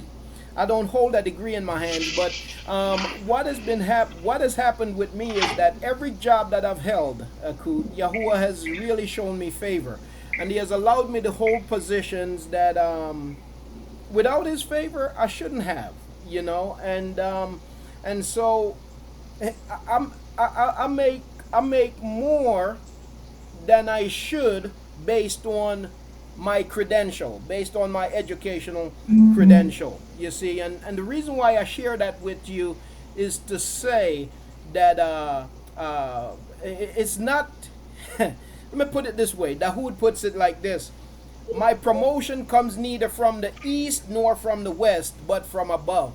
You see, and so it's not what certificate that you might have or what degree you might have that's going to determine whether or not you are elevated. It is Yahuwah that makes that determination. And so I just pray that Yahuwah would continue to barak you, that He would continue to elevate you, that He would barak you with a livable wage. Because, we live in a society where they're paying you minimum wage. On minimum wage, you can't pay rent, much more to buy food, much more to do whatever. I mean, it's slavery wages, you see. And we have an administration that believe that even people on minimum wages getting paid too much. You see, that's the wickedness of this administration. So, may Yahuwah just truly continue to barak you. And I say that, and let me just say this very quickly, because you have people out there who don't understand this thing. Because you have Donald Trump and his people that are saying that $7.50 an hour is more than enough for people to live on. And that's ridiculous. When your rent is anywhere from $900 to $1,200 to $1,500 a month, and then you got to buy groceries, which is skyrocketing, and you got to pay a water bill, you got to pay light bill, or whatever else you got to pay. How you gonna live on $7.50 an hour? You see, so there are people who are saying that that's fair, and you can't raise the minimum wage, because if you raise the minimum wage, then this gonna go up and that gonna go up. But listen, my son works at McDonald's. Okay, now my son don't have any bills. He's a teenager right now. He works at McDonald's. He makes minimum wage. But listen to this. I did some research when he got the job at McDonald's, and you know what I learned? I learned that my son would have to work for 3 months. He would have to work for 3 months, 40 hours a week for 3 months to make what the CEO of McDonald's make in just 1 hour. He would have to work for 3 months, 40 hours a week to make what the CEO makes in just 1 hour. Now, that's my son working at McDonald's at minimum wage. He don't have any bills. But you have grown people with children and with bills, and they're working at McDonald's. And then you have a system, you have people who believes that to ask for a raise in the minimum wage is ridiculous. But you know what? In spite of what they do, Yahuwah is your promoter. You see, He is the one that brings in your increase. And so may Yahuwah just continue to favor you, Akud, and I believe that He will. You just go to work and you do your job, not as unto any man, but you just do what you know is right, and Yahuwah will certainly elevate you, and He'll bring great favor and prosperity to you. I truly believe that, and He continues to show Himself to me in that way. And so may Yahuwah truly continue to barak you, Akud. Praise Yahuwah. Praise Father. Let me go to Akud Gina. Akud, wonderful to see your flag, Akud. Please go ahead. Shabbat Shalom, everybody. Can I be heard? Yes, you can, Akud. Shalom to you. Okay, great. I just wanted to just give a quick praise to Yahuwah. I had been praying for my finances because I had been in my position with the county government for 11 years, and things were getting really shaky because they hadn't been giving us any increases for years on a time. I think last year we finally got one. We won't be getting one this year. But in spite of all of that, I just wanted to give Yahuwah praise and honor and esteem for his favor in my life, because he brought me this week to get a new position as a senior accountant with the county government. And I'm just ecstatic about his mercy. That's awesome. Yes. Thank you, Father. Thank you so much. And I just wanted to come before the family and to just acknowledge His greatness and His mercy and His favor and His baraka in my life. And just keep holding on because He'll do the same for you. And that's Praise all I want to Yahuwah. say at this time. Allahu Shabbat Yahuwah. shalom. To the Rabba, Yada Yahuwah indeed. You heard that. The senior accountant with the county government. Praise Yahuwah. Ah, that's awesome. You know, that's awesome. That's a Daniel testimony. Praise Yahuwah. Yahuwah is great, family. And you know, another thing too is what we have to keep in mind is that patience is important. Waiting on Yahuwah is also important, you see, because you will have your desert seasons, you'll have those dry times, but if you just wait on Yahuwah and in your waiting be persistent and be consistent, you know, don't get slack in your labor, but continue to work in honor of Yahuwah, you see, and in due time Yahuwah will exalt you, you see. And so I just want to encourage you, family, because I know it's a rough environment, you see what I'm saying, and I know that injustice is rampant, but you know, when I go to work, when I started working in this country, I started off at $5.05 an hour. That's when the minimum wage was at $5.05 an hour. And while I was working at $5.05 an hour, I worked as if I was making they were paying me $120 an hour, you see, and in every place that I go and every job that I take, that's the way I work. I don't work as I don't look at them. You see, I don't focus on them. I focus on, you know, when I take a job, when I go to work, I approach it from there's a lot that I carry with me to that place. Number one, I represent Yahuwah. That's number one. Number one, I represent Yahuwah. Number two, I represent my people. I represent my people. Because when I go to work, I encounter people all the time, even just this week. I hear people making jokes about black people, you know, black people being lazy, black people not wanting to work. Just this week, they make jokes like that. And so when I go to work, I go there first and foremost representing Yahuwah, secondly representing my people, because I want to make a point that my people, while you just like among other peoples, you have lazy people, but all of us not lazy, you see, and all of us not just sitting around looking for a handout. You see what I'm saying? And as a matter of fact, in many cases, what you might call a handout is really not a handout, because you owe us a whole lot, you see. A whole lot of what you have belong to us, you see. But because of the injustice, we haven't gotten it. You promised us 40 acres and a mule, and it still ain't come yet. But you continue to live in great abundance. And then you want to blame us for not achieving anything when you have also worked to sabotage us, you see. So, you know, so when I go to work representing Yahuwah. I go to work representing myself and my family. I go to work representing my people, you see. And so therefore, I'm going to work with excellence, you see, being my goal. That's my approach, you see. I go there and you ain't going to accuse me of slacking. You're not going to accuse me of stealing. You're not going to accuse me of doing anything but a good job, you see. And because that's my approach, Yahuwah has always shown me favor, because he'll cause even those who don't like you to show you favor when you do what's right. All right, let me go to Akut Yariya.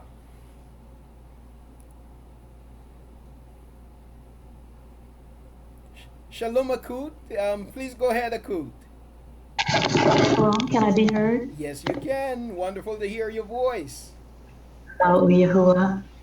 I praise him for the strength to even say hello, Yahuwah. I'm very grateful, and I'm just very encouraged by all of the esteem that Yahuwah is getting from my beloved Akeem Raw.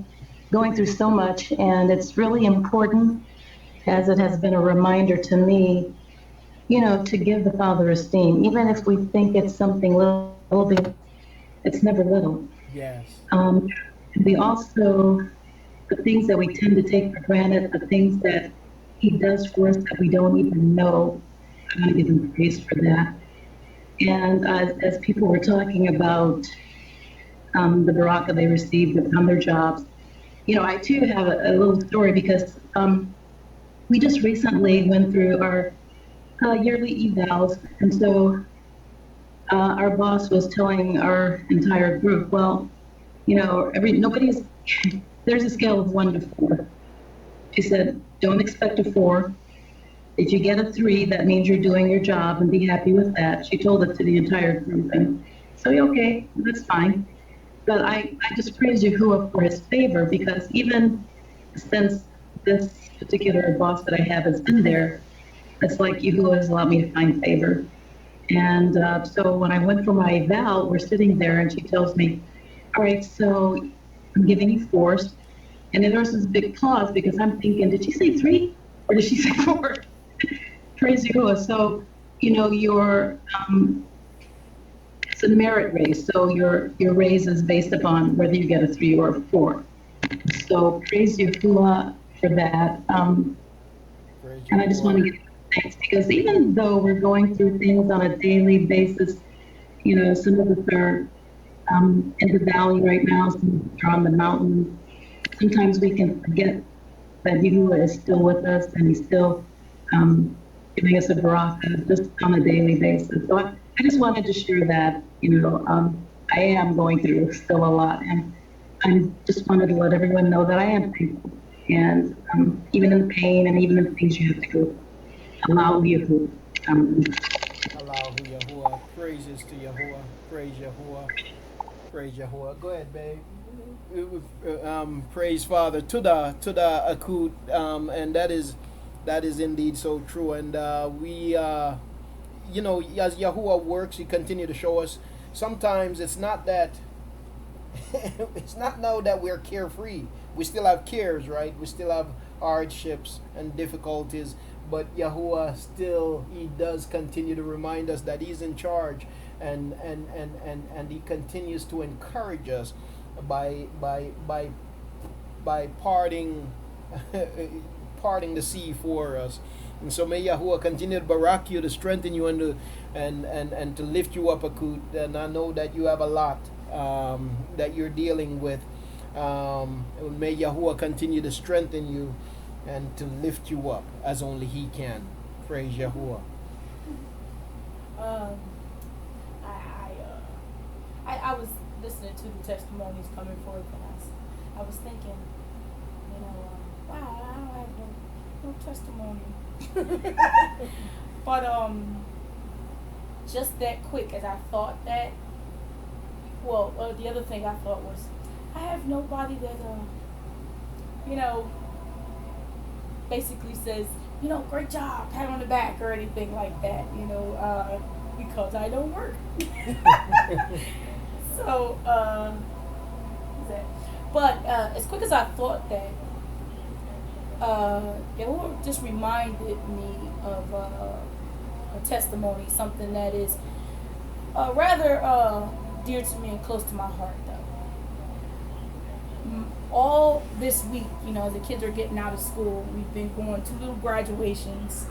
Everybody's getting promoted, and nobody's had a big time graduation yet. Usually it's, we have one that's going from elementary school to middle school, and we have Kalab, who's going from pre-K to kindergarten, and our oldest son, he's going to 11th grade, and Elijah, he's going to 8th grade, and our shop, he's actually will be starting school in September too. But that's not the amazing part to me is as I walk in the schools, I get nothing but praise for the type of kids that I have. And that is big for me, and that's a testimony because my first two kids, boy, them two jokers had me in and out of court, back and forth to the school. When I tell y'all, they had me in, especially my oldest son, who I love. This is my first love. That joker had me at the school. I mean, they might as well give me a seat. I met a security guard on the street. He said, "That's your son?" I said, "Yeah, that's my son." He said, "I chased him from the school all the way down to Donut Queen. He was shaking cleanser in the hallway, just running through the hallway shaking the cleanser." I'm like, "Are you serious? I am so sorry. I'm sorry." So that's the kind of stuff he did. Okay, just causing havoc in the school. And we all know what cleanser does if you just shake it up and down like powder. Okay, so, but as I walked in the doors of these schools, you know, I got nothing but praise for all of them, you know, and different people that aren't even teaching my kids just say, "You have a beautiful family, you have respectable kids, we love them." And I want to give Yahuah praise for that. I do, because it does bring joy to my heart that, you know, I'm not getting phone calls saying they are in. Well, Elijah, actually, a little boy kind of punched him in the face, and he got mad, went out in the hallway, and he hit a locker, but, you know, he didn't think to respond back to this young man like that. That's why he actually hit the locker. You know, but as I came in the door, people to go pick him up from school, from the happening, people were saying to me, "He's such a good boy. He is," you know, like they were surprised that this happened to him because he's such a good kid. You know, they just called me for me to come get him up because come get him from school because he was upset, you know, about it again because of all people to pick on him. You know, so I've been on the flip side of that, and for the last few years since we lost our son, these kids have given me no grief whatsoever. No grief whatsoever, you know, except for the typical, you know, adolescent behavior. But I do have a testimony, and the scriptures speak a lot about. I don't know if you can say the typical. It's not. Well, what's typical? Yeah, what's typical in society today is something different. I mean, our son, he just, you know, I guess the thing that's most annoying is he's more quiet than anything.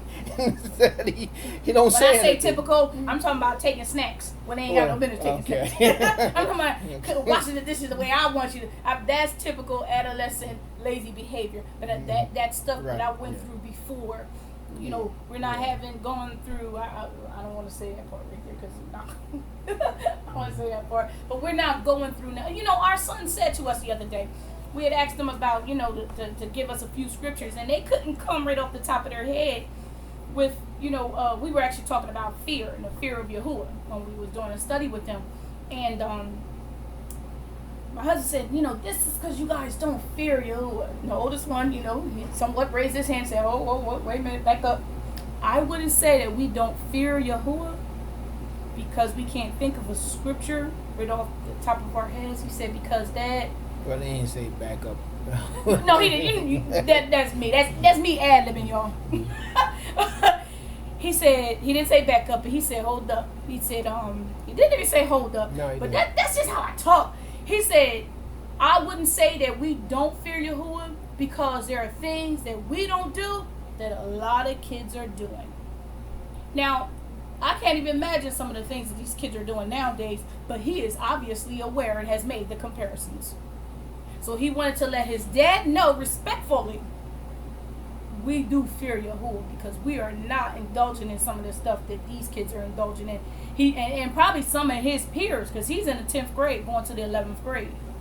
Okay, so I apologize for the ad-libbing, the back up, and the hold on, but you know that's not what I thought. Yeah. I think but wait a minute. That is my testimony, and I want to give Yahuah esteem and praise for that because that's an awesome baraka to a mother and favor to a mother. is to have children that make her proud, that when she walks, I'm going to say this, to the city gates, she get nothing but praise because her children are a baraka in the streets behind her back. I made a point of correcting what my wife just said. I made a point of correcting what my wife just said, as far as what, she was just ad-libbing. But I believe it's important to highlight this. As far as my children go, I encourage them to speak up and to communicate, but it must and cannot be in any kind of way or form disrespectful. So you have something to say, we're having a conversation, but as my child, you're not going to tell me, hold on or back up, hold up, or anything like that. Because for me, that is absolute and total disrespect. So I want to make that clear. If we have parents in this room of young children, it is important for you to note that you have to set a standard right now. Whatever age they are, 5 years old, 3 years old, 6 years old, 12 years old, 15 or 16 or 17, you got to draw a line. You have to set a standard. Because if you don't set that standard, in a little bit, sometimes it don't take them getting to 18. Sometimes it don't take them getting to 19 or 20. In some cases, I see kids that are 15 years old and they're talking to their parents as if younger than that. As if the parent is just is their age. You see, so respect for me is paramount. Okay, now respect is not something that's given. You see, respect is earned. So as a parent, I have to deal with my children in a way that I earn their respect, right? While I'm teaching them to be respectful. So I teach them to be respectful by me being respectful. Now, the truth of the matter is, I could do better with that, because sometimes they do some stuff that's just stupid, and I gotta call it that. Now, I'm being honest. This is where I am. Okay, being honest, but I gotta get. Well, that's my point, babe. I just said I gotta get better with that. But sometimes they do some things that are, it makes you scratch your head. Why do you do that? You see what I'm saying?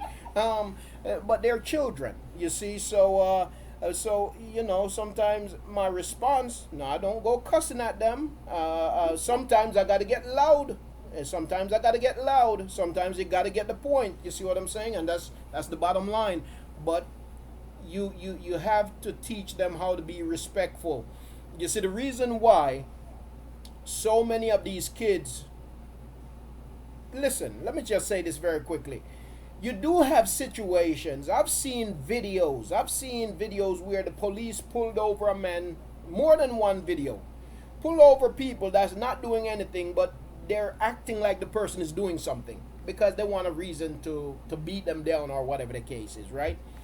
But besides that, and besides those instances, a lot more of our people would stay alive if they had been brought up in some way to be more respectful. You see what I'm saying? So there is this situation among our people where our young people and even grown folk, they do not know how to act in certain situations because they were never how should I put it? They lacked the word's not coming to me right now. Yeah, they're, you see, you have to establish order. You have to establish order in your home, right? There's got to be order. There's got to be structure. You see what I'm saying? And so in many cases, kids are just allowed to do whatever they want to do, say whatever they want to say, act however they want to act, be as loud, be as brash as they want to be, and that's not okay. You see, that's not okay. So when you grow them up in your house and you allow them to just be and do whatever they want to do, when they get out there in society, they're going to try to do the same thing. And you got people out there that's not going to tolerate it. They're already looking for a reason to get at them. And when they act like that, they truly and certainly going to get at them. I have a saying that Mike's grandmother said. You have to learn a broad before you learn a yard. Or learn a yard before you learn a broad. So, with that being said, you have to learn in your own house before you can go learn abroad. Yeah, you gotta learn the... And you learn how to tame your tongue in the house because your parents are your first authority figures. If you can't even respect them as authority where you come from, you're not going to go out in the street and respect your teacher. Respect the crossing guard that's trying to cross. He's an adult. If he's telling you don't cross because the light, he knows why he's telling you don't cross, then you run out there and get smacked by a car. Okay? You got to learn to respect the lunch aide, the principal, the maintenance man, all of that. All of these authority figures that are over you as a young child, that's going to take you far. I know I got some people waiting. Flags are up, so I'm going to come to you very shortly. I heard, I was having a conversation with my neighbor, and he was telling me about his lady recently married, having a 23-year-old son, and he went to the house, and the son is calling his mom by her first name, and so he, who never. He don't tolerate that kind of thing. He said something about it, and the son basically said to the mom, "Now, mom, why you acting new? Why you trying to act new? You know that's how I talk. You know that's how always. This is how I talk to you, you know." But so that's why I say that you gotta set some standard. You gotta set standards for your children. So anyway, let me get up off of that. And let me go to Aki. Okay, Aki, please go ahead, Aki. Shalom, Aki. Hey, shalom to you, Aki. I want to thank everyone for the testimony, Shantae and Gina, because I've been dealing with something for, I would say, about at least 12 months, and I'm still kind of upset about it. Yeah. And usually, like on an open forum, I don't say anything, or just to someone that I know personally. Yeah. So, okay, I got the job at New York Life, which was hard to get, right? Yes. And the lady said, okay, we're gonna put you on the fast track program. I'm like, okay, cool. And so, of course, I paid child support. And so what happened was, make a long story short, okay, 2018 is coming up. Yes. And I walk around the house still to this day, from hopefully after this, I won't have to do it anymore. And I'm saying, okay, January 2018, I'm gonna start off with $300,000 a year. That's $25,000 a month. I said, that's a whole lot I have to do and help the house out, right? So the lady from Child Support Services called the job. Now she's a black lady. Yeah. And first she called me and she said, hey, well, we need you to pay this right here. I said, okay, that's no problem, because I was already, giving the mother of my daughter, monthly anyway, so that was no issue, right? Yes. And she said, no, but we want you to pay, your pay went up, we want you to pay this right here. And then I said, okay, no problem. She said, no, but we want you to pay in full. Now, let me tell you, the amount total was $40-some thousand, right? Yeah.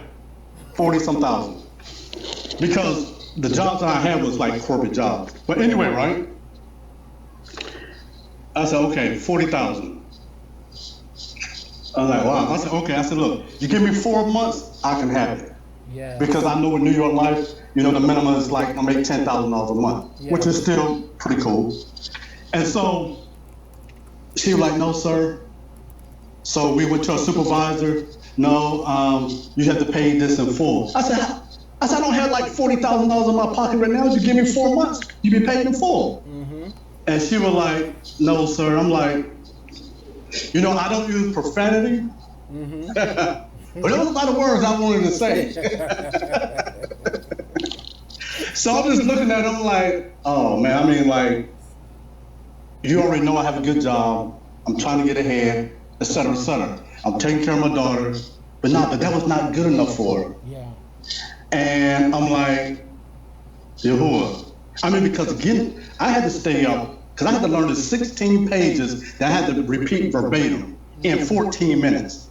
Because it's hard getting in there. Yeah. And so, I mean, I was staying up to like 3, 4 o'clock in the morning studying because it was hard to get in there. But I knew the outcome that it would be better not only for myself but for the house also, because as you stated one time before, it's no longer about yourself. It's about the house. Yes. Right? Yes. And so as one prospers, so does the house. Because if you give to the house, it helps everyone. And so when I heard Shantae last week, or the week before, that really like teed me off, because this is the whole point of us working. Yeah. It's not only for ourselves, it is for the whole house, because as we come together, that's why you have Rob. It's for us to come together so we can put in, so we can build a house. Indeed. And when you do that, everybody benefits, because it's not about an individual. I don't care who make the most money. If we all give in, it helps everyone, and that's the whole purpose,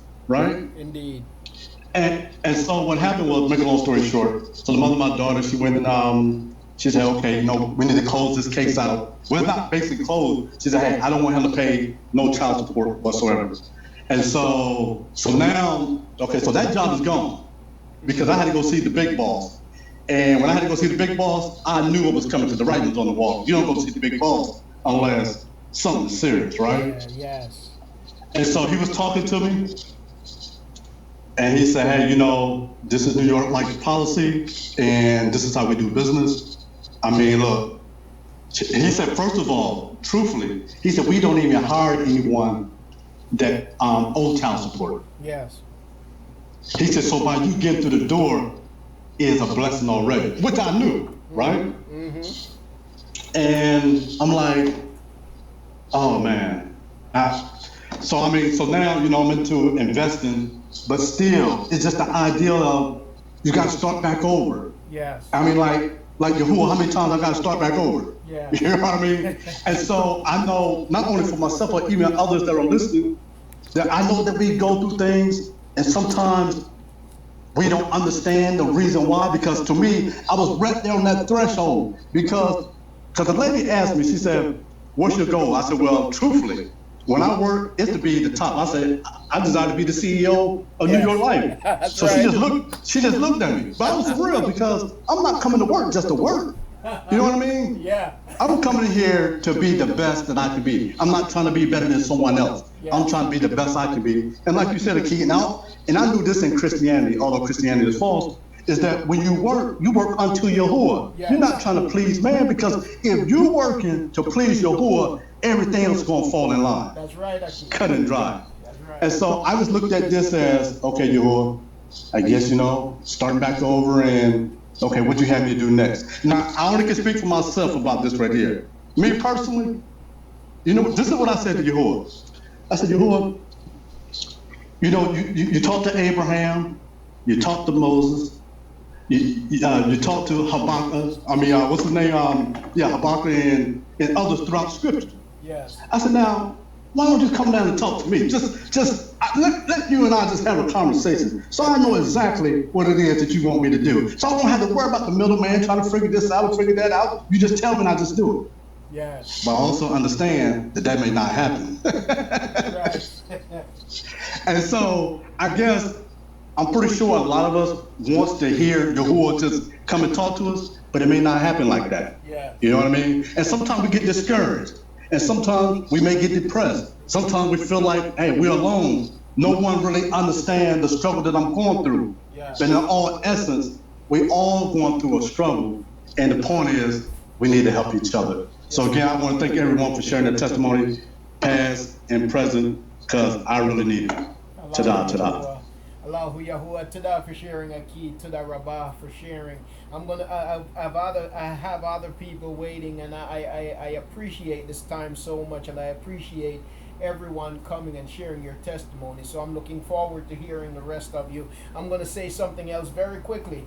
Because again, we don't give Yahuah praise enough, and sometimes when Yahuah works, we take it for granted. If we're not careful, we can take it for granted. Family, I didn't realize just how favored I've been. You see, even in the job that I'm in right now. And I know that I've been favored, but I didn't realize to what extent I've been favored. You see, but So I've been working with this with this job for 4 years about, but for almost the entire 4 years I've been a contractor. I've been in a contract position, no benefits, so on and so forth. Last year, the site leader asked me, basically we were having a conversation. He wanted to let me know that he appreciate what I bring to the job, and he was acknowledging all of the positive changes that I've brought, and how evident it is on the company, and so on and so forth. And he said, one of the things he said, I know that you don't have any benefits. As a matter of fact, no, what happened was an old job, a job that I used to work with, had sent me an email. They sent me an email because they still had my contact information. They sent me an email and they told me that they wanted, they're getting old. It's a family-owned business. They've been in business for 150 years. The brothers that are running the business now, they're getting old and they're looking for some young people to carry on the business. And they thought about me and my personality and how much of an asset they think that it would be to the company. And so they wanted to know if I would be willing to sit down and talk with them about having a leadership role in the company. Now, these are some people that while I worked with them, they were very nice to me. Again, because when I went to work, I did my job. You see, I found myself one time while I was working with them in a place where my vehicle broke down. I needed a vehicle, or else I couldn't get to work. They lent me the money to get the vehicle. I paid them back, so on and so forth. Anyway, they had a lot of respect for me, but they were also quite racist. They couldn't help themselves, I guess you could say. And I remember one day walking into the office, and one of the brothers was having a conversation with another co-worker, a white co-worker, and he was upset because his daughter had went and gotten pregnant by a black guy, a guy from Africa that was in America studying. He came to America. His family was from what you would call like a royal family in Africa. Like, his dad was a prince king or something in some place in Africa, and so he came here to study, and the daughter got pregnant by this guy, and so he's telling this other white guy, my co-worker, that I walk into the office as he's telling him that his daughter went and got pregnant by a nigger. You see, so when I walked in, and as a matter of fact, the way it came out before I fully got into the office. So I was just catching the end of it. Didn't even catch on totally to what was being said, and it's not until he started trying to apologize that I realized what was being said. So if he had just kind of played it off, I wouldn't have caught on. But when he started, trying to backpedal and apologize after the guy walked out, that's when I caught on to what was actually being said. So so they had some racist ways about them, and sometimes they couldn't contain themselves. They would talk to you like you're a little kid and stuff like that, So I determined that I got an opportunity to leave there, and I left, and I said I'd never go back there. And so they called me up asking me if I wanted to come back, and I saw this as Yahuah giving me an opportunity. So what I did was I went and I spoke to the site leader where I am now, and I said, listen, I've got an offer. Now, I know I wasn't going to take that offer under no circumstances. I just wasn't going to take it. I wasn't going to go back and work for him. But I said to the site leader, listen, I got an offer, and they're promising me, basically, I'm going to have full benefits and good pay. Yeah. So, but I would, if the opportunity is right, I would prefer to stay where I'm at. Now, I know that I'm not, by the way, listen to this, I'm not even in a position, technically, I'm not even in a position as a contractor to have this conversation with the site leader, because I am not a company employee. I'm a contractor. So on the books, I'm not even supposed to have this conversation, but Yahuah has shown me that he has given me the favor, and the site leader expressed to me on more than one occasion that my door is always open. If you have any concerns, anything you want to talk about, come in, sit down, and we'll talk. Okay, so he told me that, so I said, okay, listen, this is what it is. I have an offer. My concern is having benefits for my family, so on and so forth, and I'm being made this offer, but if the opportunity is right, I'd rather stay here. Okay, so he said, well, what concerns you most? I said, well, having health insurance benefit and so on and so forth. And so what he did was, toward the middle of last year, what he did was he says, okay, now they're not supposed to do this because I'm a contract employee. What he said was, okay, how much is your benefits gonna cost? I did the research, I gave him the number, and he increased my pay by that amount so that I can go and pay for the benefits. They couldn't pay for it for me because I'm not employed directly by them, so I had to go buy it myself. But he gave me the total amount that it would require to pay for the benefits. Well, a little bit later, just a few months down the road, or a couple months later, an opportunity came up for me to apply to be hired by the company. So I'd no longer be a contractor, but be a company employee. And so I put in the application, went through the process, took the examination and stuff you have to take, passed everything, and I got hired. And when I got hired, off the bat, they gave me 2 weeks of vacation. Now, I thought that everybody who gets hired gets 2 weeks of vacation time right off the bat. Okay? And that's what I thought. So now I'm hired, I get 2 weeks of vacation time, and of course the benefits and everything that comes with the position. So now I have people just saying, hey, so how much vacation did you get? Did they prorate your vacation?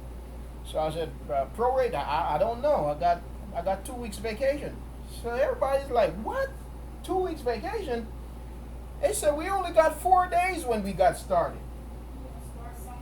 So I didn't know. They got 4 days when they got started. Here it is. I thought that 2 weeks. Now, I didn't even tell them. So they were talking about vacation because now everybody's taking vacation. Now, I just got hired. I was given 2 weeks vacation. The standard is when you first start, 4 days. Well, I got 2 weeks. And this is just Yahuah showing me his favor. Okay? Got 2 weeks vacation. Not only that, I realized then that I couldn't mention to them that I was given what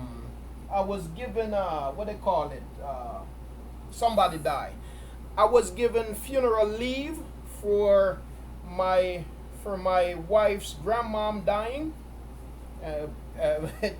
They told I was given a day of funeral leave for that, and I'm being given bereavement leave for my uncle dying. I couldn't tell them that because what I learned is that normally what they do is if it's somebody, if it's direct family, that's where you get that stuff. In other words, if I have one of my children, yes, immediate family.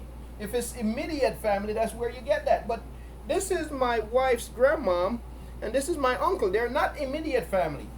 But because of Yahuah's favor, I was given bereavement leaves. I'm being given bereavement leaves for these. So it's just the favor of Yahuah. So this is what I'm saying, family. That in spite of what people do, you'll just do the right thing. Work as unto Yahuah. Work to represent Yahuah, to represent your people, to represent yourself. You won't be denied. You see what I'm saying? You won't be denied. Now it's a challenge and it's a sacrifice, but ultimately Yahuah is going to stand on your behalf, and he continues to stand on our behalf, you see. So I just want to encourage you in that. Let me go. I've got many people waiting. Let me go. I know a couple flags were up and somebody put their flag down. I'm sorry. Please put it back up. Aki Damon, please go ahead, Aki. Hello, Yahuah. Hello, Yah. Shalom, shalom. Shalom, Mashpaka. Yes, some people may think that things are a coincidence, but we know that nothing is a coincidence, but to say something is a coincidence would be saying that Yahuah is not in our control, and he is. Whatever it is that happens, this is his will. So these testimonies are very, very encouraging to me as well. I want to say also, Yahuah is bringing the village back. Through us, he's bringing that village back. So, it's important that, when we, I don't have any children personally, but, the sisters, the single mothers, and the single fathers that have children, one here is better than one. And so Yahuah is restoring that village as well, pertaining to being able to talk to each other, pray for each other, give advice to each other. So the village is so important as well. We don't have to do it alone, is what I'm saying. Also, I want to say to Counsel, Yahuah is patting you on your back, because it's not hard, it's not easy being, a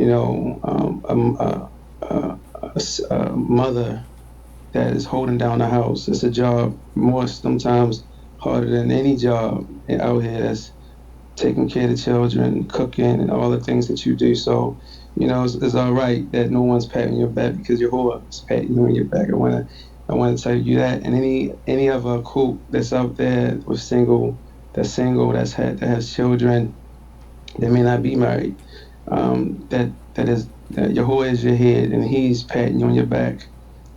So I wanted to say that as well. This listening to this has been the testimonies, and what Yahuah continues to do in my life as well, giving me this apartment that's literally next door to my shop. I don't have to do nothing but put my flip-flops on and walk to the shop now. And all of that in itself, being able to just have that convenience, it's just a beautiful thing that Yahuah's done for me as well. A key it just got off, Keith. I love your enthusiasm, brother. I mean, you always just lift me up just with your energy. Yeah. It's always good to hear from him as well. Good to hear from that key, because he just has this enthusiasm that Yahuah's blessed him with, or rocked him with, and it's always good to hear from you, Aki. So I just wanted to say that, and shalom, Mash Bakar. At this rate, are we even going to get to any studies? Praise Yahuah. Allahu Yahuah. Praise Yahuah. Keith reminds me of the teacher that if you thought you was going to go in his class and get some sleep, it wasn't happening. Shalom, students.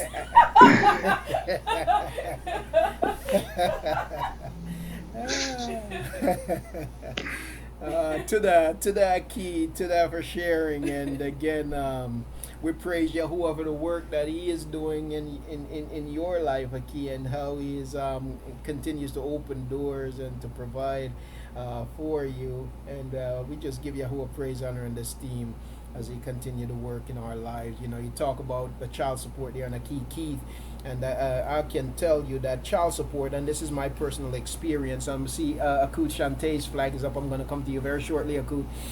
Child support is a system that's used to oppress us. I was arrested for money that I didn't owe, and when I went to, they sent me a thing saying that they suspended my license. And so what I did was I took the records to them to say, listen, I don't owe the money. Here is proof. And when I went to show them, they said, listen, They told me point blank, the woman told me, I don't want to see that. There's a warrant for your arrest, and that's the only thing I'm concerned with. And so even though I said, well, that's why I'm here.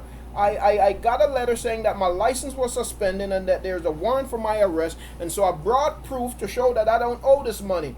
And they didn't want to talk to me. And what she did was she called the sheriff department. They took me, put handcuffs on me, had me in a room waiting for the vehicle to come to transport me to the county jail. And they came and they locked me up, you see, for money that I did not owe. And to this day, I tried to get a hold of them. They took my, can I be heard, family? Check. Okay. Yes, so they arrested me for money that I did not owe. Sorry about that, family. They arrested me for money that I did not owe. And wouldn't give me any answers. And to this day, they still owe me that money. But in reality, they send it to my sons, my first biological sons, to his mom, and she got the money. Never said to them that she shouldn't have gotten it, you know. But I just let it go. But basically, they locked me up and told me that they didn't want to hear anything that I had to say. And so that just proved to me, as with many other cases, that child support, that they're not in it for the interest of the children. They're in it because it's another tool for them to be able to oppress us with, you see. And so, yeah, it's a scam. It's a tool of oppression, you see. So that's my experience with them. Let me go to Akut Shante.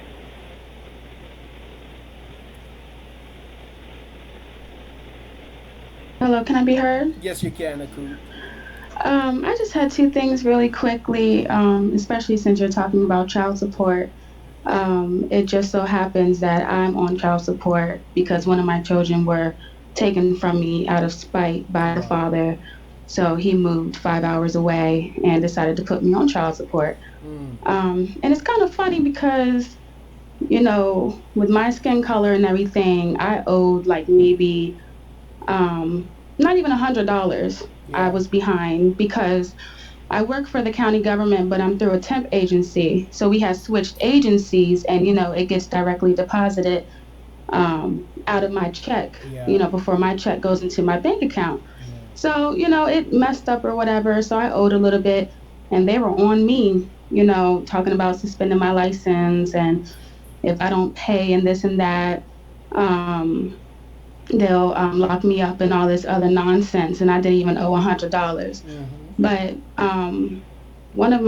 two of my children's, their father, his skin, you know, he's white. He's white and black, but his skin is white. And he owes like maybe almost $3,000 right now.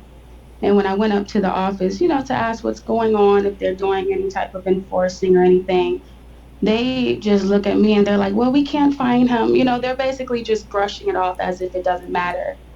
But, you know, I just thought that was kind of funny how they were doing both of our cases. With him, it didn't really matter, but with me, you know, I didn't owe that much at all, and they were trying to enforce everything. Yeah. So, you know, it's definitely oppression. And then I also just wanted to, and let me know if I should contact, you know, Kukem or, you know, through email. But back to the whole disciplining the children, you know, I do have 3 children that live with me, 7, 5, and 1. And sometimes, you know, as a single mother, it can be kind of hard to discipline your children, you know, and they just try to run all over top of you and everything. And sometimes you're tired, so you let little things pass and all that stuff. So I just wanted to know if Akukem, you know, had any advice or anything for disciplining the children, mainly without physical discipline, even though some things that they do needs physical discipline, because I already got in trouble criminally for physically disciplining my child in the county that I live in. You can't even yell at your children without CPS coming to try to take them. Wow. So Yeah, I have a felony right now on my record, and they try to give me 15 years just for spanking my son's behind, and it left a red mark. My children are very light skinned, so it left a red mark on his behind and his thighs and stuff. So they locked me up, called CPS 2 years ago, and they took my children for almost 2 years. I got them back this year in March 21st. But they did all that. You know, they made me go to all these classes and everything. And with my criminal case, like I said, they tried to give me 15 years. I took a plea bargain. They tried to give me at least 18 months. But praise Yahuah, I didn't get any jail time because the judge, you know, I guess he, you know, it was all Yahuah. I'm not even going to talk about the judge because they're all just so against me, you know, and I think it was mainly because I'm a young Black mother.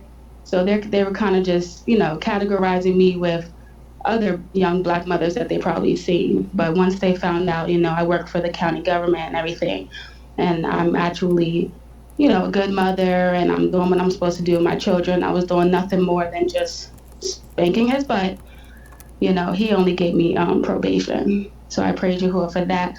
But yes, I just wanted to ask Akut Kem if she had any advice. Yes, I do. I do. Sorry you had to go through that, Akut. I really am sorry that you had to go through that.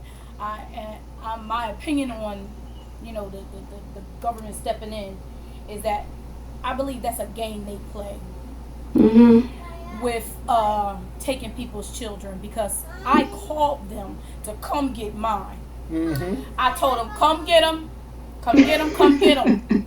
And they said, ma'am, we don't take people's kids. I said, that ain't what I heard, okay? Y'all take people's kids all the time. Well, they said, no, you've been misinformed. We don't just take people's kids. What we can come in the house and do is give y'all some family counseling. And I told them, this child need counseling, okay? Y'all can come get him, take him, give me some time in my hands. But I don't need no counseling, okay? And when they refused to give just the child some counseling, I denied their services. But what I will say, Akut, is this. With raising children, they don't come with manuals. And each and every one of them is different. We cannot raise them most times the way our parents raised us, because we are all different. And what you're going to find is that what I've learned is that what I did with my first set, because I had 3 sets. With my first set, I didn't do what I'm doing with the second, third set, what I did with the first set. I was very hands-on with the first set. And they were very, how do you say the word? They were very rebellious. Now, I don't know if it was as a result of me being very hands-on, but they were very, very rebellious. The first one was very rebellious in spite of spankings. The second one was sneaky. Okay, he did what he had to do in order so he could get out and do what he wanted to do. Okay, and that reminded me of myself. So what I'm going to say to you is that you're going to find that you are growing with your children. Okay. I'm going to advise you also to just continue to pray about what it is each child needs, because the one that needs the spankings, or that you think needs spankings or discipline, ask Yahuwah to reveal to you what it is. Because see, now you have somebody else in the picture that's saying you can or can't do this as far as discipline is concerned. But the scriptures tell us that if we withhold discipline in the form of the rod from the child, that we actually hate our child. Okay? Right. So to me, for you to tell me the contrary to what the word says, there's something fishy about that to me. Okay? So what I'm going to do is ask you to beseech the Father on what type of discipline this child needs, and that he will give you favor in raising these children. Okay? That he will give you knowledge beyond raising these children and what they need. And what I found that is, kids, they like structure until they become teenagers. Okay? I did family child care, and I would have parents tell me, she gonna need that pacifier, she's gonna need this snack. Oh, and this one, he might say some stuff to you, meaning cuss me out. But my neighbors would come in the house during that time. They said, how you get 6 to 8 kids sleep at one time? It was me learning what to do for them. Okay, when they came in, they had a consistent routine on what to do for them. So now I know, go to work, they go to school, you tired, okay? But as a single mom, you're gonna have to figure out what it is, get them on a routine if you ain't already got them on a routine, okay? When y'all come home from school, we gonna get this homework done, we gonna eat, we gonna go outside for a little bit, come back, get you bathed, put you down, that way I can get some time to myself, okay? But I don't have a specific answer for you. You're just gonna have to put it into practice and see what works best for you, and see what type of temperament your kids have, what things you can take from them as a form of discipline, okay? I know kids like attention. Well, I learned this, you know, especially if you have a group of kids. When you know somebody is misbehaving and then they try to get your attention, when you don't give them that attention that they want, then the kid will in turn start to try to do the things that you want them to do to get that attention from you. Sometimes kids will do bad stuff to get attention, and sometimes kids will do good stuff to get attention, you know. So I just pray that Yahuah gives you what it is that your children need, okay? And then you know, we grow with our kids, we do, because again, like I said, I learned from the first ones that whooping stuff, it don't work all the time. Nope. and I got beat a lot, and I'm gonna be honest, I was my second son, that sneaky one. I did what I watched them, and I said, up, I know they're gonna want me to clean the chicken, to get it prepared for dinner. They're gonna want me to make sure my room is clean and everything else is done. So I did all of those things in advance, so I can go outside and do what I want to do. And then she said, if you go outside, you better be able to hear my voice when I call. Well, just so you know, I heard her voice, but I was still doing something I wasn't supposed to be doing. So you have to learn your kids. You have to learn them, and you know, I pray that Yahuah gives you that wisdom. He put them in your life. He said he knew us, and hopefully he, you know, teach you what that child needs. Absolutely. Thank you, Akuz. My daughter, it's funny you said, because my daughter, her mouth is just reckless. I mean, she's 7 and she's talking like she's 16, and it sounds like me when I was younger. I'm gonna need you to read this. Yeah, come on, come read to me with all of those words, you know. Right. And another thing, you know, I can see that this, you know, with everything that did happen with this whole situation and my children being in foster care and everything, they see that when we're in public, they think, you know, I won't discipline them because I'm scared. And my son, my 5-year-old, he's the one that's really like off the chain. He even told me, he's like, well, you can't do anything to me because the police will come lock you up again. So, right. So he's using that right there, and that's why we need Yahuah to step in, because by you not being able to take him by the arm and pop his behind, because he's going, you know, we don't want you being locked up. Right. So, you know, I'm going to ask the family to continue to pray for you, that Yahuah give you the wisdom that's necessary to raise these children. See, because discipline is a part of raising your kids. Now, if you can't raise them properly, then they're setting them up to be a failure in society. Exactly. Because if you can't discipline them, when they get out there and disrespect for somebody else, they're going to discipline them. When they go to school, somebody in the room mentioned being suspended from kindergarten. I had my oldest son be kicked out of 3 daycares. Oh my goodness. Yes. Yes. He was something else that one there, okay? I've been through some things with that one. But again, I remember was spanking his behind, and I was losing it. I had him by one leg upside down, spanking his behind, because he was solid. So I was getting him however I could. And that little boy said, I'm just a little kid. Yes, you are. I'm glad you know. Let me tell you what just a little kid means. You're not supposed to be acting like this. Okay? You know, and this just brings me back to how important a family unit is. You know, I didn't start out the right way. I didn't. My husband when we met, I already had 2 children. They were small, and even in our early stages of our relationship, I didn't allow him to discipline them. You know why? My stepdad, he disciplined me. My mom let him discipline me. And when we had the conversation when I got older about how I thought that type of discipline, being, disciplined like that wasn't right. That was actually child abuse. She said, you know what? I thought that was me letting him be the father. So in my mind, I'm saying, I'm not going to allow this man to father my children like that, which it was a wrong outlook. If Yahuah brings somebody in your life, and that's somewhere I don't really want to go right now, because we're talking about kids. I don't want to really get into relationships and what type of relationships, I'll leave that to my husband. But all of that plays a part. Okay. All of that plays a part. When some man comes into your life that wants to be a father to them and a husband to you, I had up my own walls of what he was and wasn't going to do already. Whereas I was tearing it down before we could even build anything up.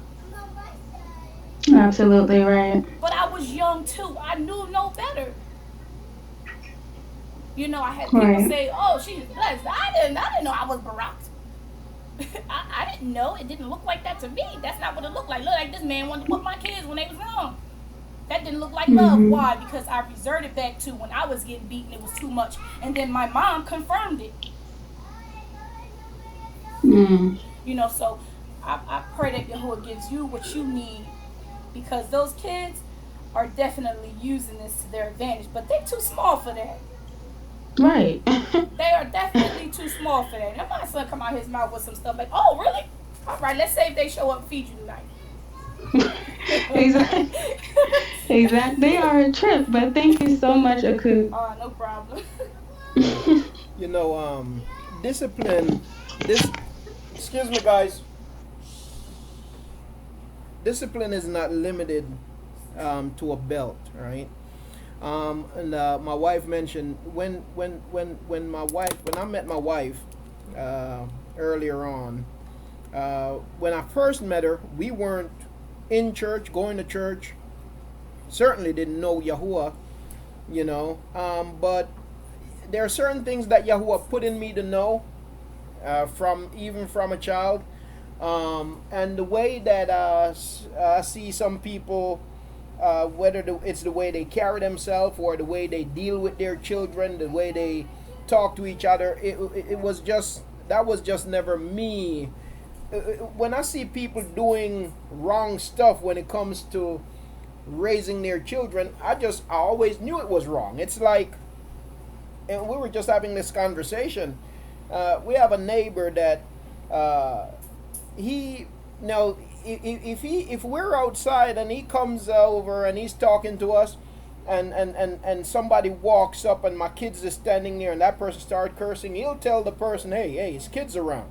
But then he'll come outside and he's got a system in his car. He'll turn it up. His kids and a whole bunch of kids are around. He'll just turn it up and there's nothing but cussing and stuff kept going on. But he don't see anything wrong with that. Or not only that. So you tell somebody, hey, his kids around. But he'll be in a conversation and then all of a sudden he start cursing with the kids around, his kids around, anybody's kids around. And it don't click that, okay, so you told this person his kids around, but you don't realize that you're cursing, so, but I've always known that it's not what you tell a child that matters, it's what you do. You see what I'm saying? So you have got to be the example in their life that you want them to be. You've got to be the outcome. You've got to be the outcome. You got to lead by example, right?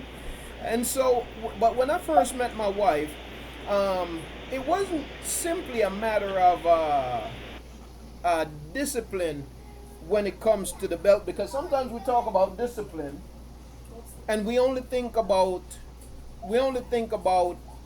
the belt. But discipline is not just limited to the belt. You see? Discipline is about the way you talk, the things you do, and the way you respond, you see. And so the issue that we had earlier on, and what our two older sons played on was the lack of unity when it came to discipline. Okay, there was a lack of unity because I wasn't allowed to speak to them when it comes to correcting. Certainly wasn't allowed to spank them when it was necessary, and so they played on that. Now they played on that. They began playing on that before it was time to go to school. Now by the time they got to school, things was way out of hand, and so the oldest, like my wife just mentioned, he got expelled from 3 kindergartens. Okay, he go to school and he's throwing chairs at the teacher, he's flipping over tables, and he's just going off. And I tell you, throughout that time, it tore me up. It tore me up, and I was angry a lot at my wife because I knew that, to be frank, I knew that she was the number one contributor to the problem, but at the time she couldn't see it. Now things changed over time, and I praise Yahuah for that. But what's important to note is that, especially in a relationship, and it can be in relationships where you have the children belong to the same person, to the members of that relationship, or it can be a mixed kind of thing, and when it's mixed it's even more difficult. But you can also have situations where you have two biological parents together, but based on their upbringing they have a different outlook on how to raise the children. It might be because they were abused by the parent, or blended family situation. It could be several different things, but this is what's important. Discipline is important, and it's important for us to understand the term discipline. You see what I'm saying? So discipline is not just the belt. You see what I'm saying? Discipline represents structure in every form, structure in every way. You see what I'm saying? And not encouraging and not accepting disrespect, not encouraging and not accepting laziness, not encouraging and not accepting mediocrity. You see what I'm saying? That's not to say that you push them too much, you see, but you don't just accept nothing, you see. So you've got to set a standard, So all of that is important and is necessary. Now, when it comes to our older children, their situation is, I don't believe that it's that they got too many spankings, because they did some stuff that required spanking. If they didn't get spanking, they would have been worse. You see what I'm saying? I mean, truly, it's not that they got too much, but you know what? Some children will push you. I mean, they'll push the limits. You see what I'm saying? And simply because they're willing to push the limits, to get beyond the limits, don't mean then that you just, I'm not going to discipline them. I'm not going to do this, that, and the other, simply because they're pushing the limits. You still do what must be done in hopes that they will turn around. In some cases they won't turn around. Some children are rebellious to death, and that's just the fact. Kids are very smart. Kids are very smart. We have a 3-year-old son, Shah, who we still kind of talk baby talk. I can understand what he's saying for the most part, but some of the things that he says to me is just, I'm like, wow, I didn't know you had understanding to that level. He said to me the other night, Mom, are you going to tell Dad that I've been doing a good job wearing my underwear? And I'm like, what? How you know that? Now here this brother just been wearing underwear for 2 days. But he wants to be, what's the word? He wants to be affirmed. He wants to be affirmed by his father, to the point that he want to bring me in on, like, I'm going to need you to tell him, I've been doing a good job. That's how I seen it, like, whoa, really? And the other day he also said to me, I wish I was big. This is a 3-year-old. I said, you too, you want to be a big boy, huh? He said, yeah. And then he showed me how big he wanted to be by standing up, raising his hand. standing on the couch. I said, then why you want to be that big? He said, so I can help you. I said, so you can help me? Aww. Help me do what? And he started pointing to the window, like the window panes. I said, to do fixer-upper stuff? He said, yeah, to help you do fixer-upper stuff. He knows that I love watching that show, you know, so I'm like, oh, check you out.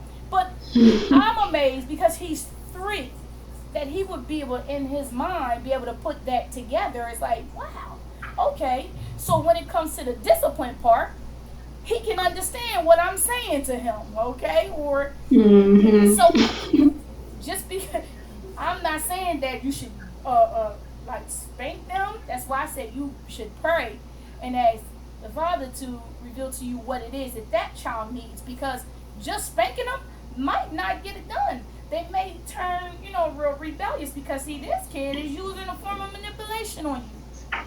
So now you got to come at him a different way because he's ahead of the game. Like, okay. Now, one of the questions I would ask him is, do you not love mommy? Do you not want to be with mommy? Because if you do that, then this is the results of what will happen if you tell somebody that mommy did this right here. Okay? That would have them thinking that I don't love you. You know, have that conversation with him just like that, because he's obviously on them terms already anyway. You know? Right. But that's what it is. That says to mommy that you don't love me. And I know that that's not true. You love me, right? Well, we can't have people coming in our family breaking us up. I don't want to be without you or your sister. I love you, but sometimes you do things that disappoint mommy. And when you do those things, I'm going to have you go spend some time in your room. Or I'm going to have you sit down for a while and read that book and not watch your favorite show. But you're going to need Yahuah's wisdom, because you have to find out what that little dude needs. Right. Now see me, I say, sorry, you stop. Yeah, and you know, as we talk about discipline, so it's kind of go back to my wife and earlier what she was talking about, her approach with discipline. Even in the way some people think discipline, when it comes to spanking a child, there's a right way of using the rod and there's a wrong way of using the rod, right? One of the things I used to always talk to my wife about was, and you know what, as time went on, I kind of started to do the same thing, and I had to remind myself. But it's something that I noticed my wife would always do. The least little thing, and like every situation, she'll pop him in the head, slap him in the head, you know, and that went on for a little bit. Everything a child does they don't need to be popped, spanked, whatever the case might be. And so that's a misuse of the rod, so to speak. And your hand is not the rod. You see, your hand is not the rod. And there's a reason why the scripture speaks about the rod as opposed to the hand, because they send different messages, you see. And so the rod is important, but you don't overuse the rod, you don't misuse the rod, and you certainly don't misuse the hand. There comes a point when in a child's life you might need to use the hand instead of the rod. For example, our oldest son, there came a point where he thought that he was going to, you know, his chest was getting big, and he was getting pretty tall. He was pretty much standing as tall as I was, and he felt like he was going to challenge me. So at that point, I didn't get the rod. Instead, I got in his face, and I used my hands. And I said, now, all right, so you want to fight? You think you're a man? You want to fight a man? Okay? And I punched him. Okay? I punched him. And he went down to his knee, and he realized, okay, you know what? I ain't going to mess with him like that. There might come a point where you have to do that. No, that's why the man is important, you see? But it's not That's not a situation. Some people just do that on a regular basis. And what you're actually doing is you're teaching the child to be abusive. You're teaching them to be everything that they shouldn't be. You see, so this has got to be, you got to use wisdom in the whole process. I don't just whoop them for whooping them, punch them for punching them. No, that's not the only means of discipline. So you got to be able to talk to them and know how to talk to them. And like Akujina says, sometimes you got to use reverse psychology. You got to see where they are and speak to them from where they are. See what they understand, how they understand it, and speak to them from their understanding. You know, our son, he threatened to call the police. And so what I did was one day when he was acting up a whole lot, I whooped him. He ran away. And what I did was I called the police. The police found him. I went to the police station. And what I did was I sat there in the police station. I told him that he was acting up, really acting up. I spanked him. He ran away. Now, he says he's going to call the cops. So now that we're here, officer, I want for you to take him. Okay? I say, I want for you to take him. Because if he comes home and he keep acting like that, I'm going to whoop him again. You know what the cop did? He thought the cop was going to take his side.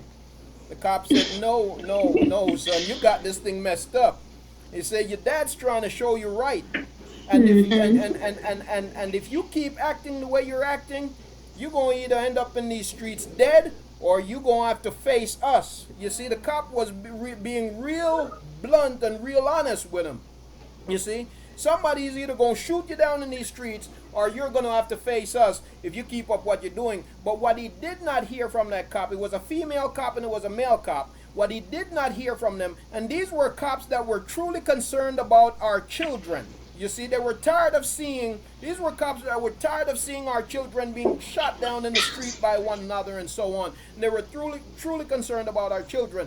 And they just talked to him like it was and said, what your dad is doing is right. You see, and you need to get it together. You need to stop with the foolishness. But he was hoping, what he was hoping was that they were going to charge me. But it didn't turn out that way. You see, now this son, this is the son that when he was younger, he even told me, because his mom used to tell him, then this was way long ago, but his mom would tell him, he's not your dad, you know. And so he would repeat that to me when I talked to him. You're not my dad. He was only 3 years old, couldn't even talk right, but he would tell me, you're not my dad, you know. But this is the son that he was very he would try me. He had it out for a lot of people, though, babe. He did. He would tell people, get out my mom's house. Don't drink my mom's juice. That my mom's stuff. My mom. Well, so he had taken it very personal. Yeah. No. I'm just repeating. No, what I'm saying is it didn't stay that way. I'm talking about him saying this is the son that we had this conversation with the police. But today, if you ask him who is his dad, he won't say that his biological dad is his dad. He'll tell everybody that I'm his father. You see, you know, and I'm madly in love with Josh, and he is in love with me too. And I praise Yahuah for him. I may Yahuah, right now I need Yahuah to intervene concerning him, that he would truly come to a knowledge of Yahuah.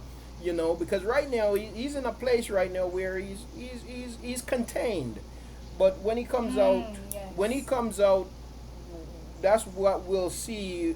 If you know, that's where the rubber meets the road.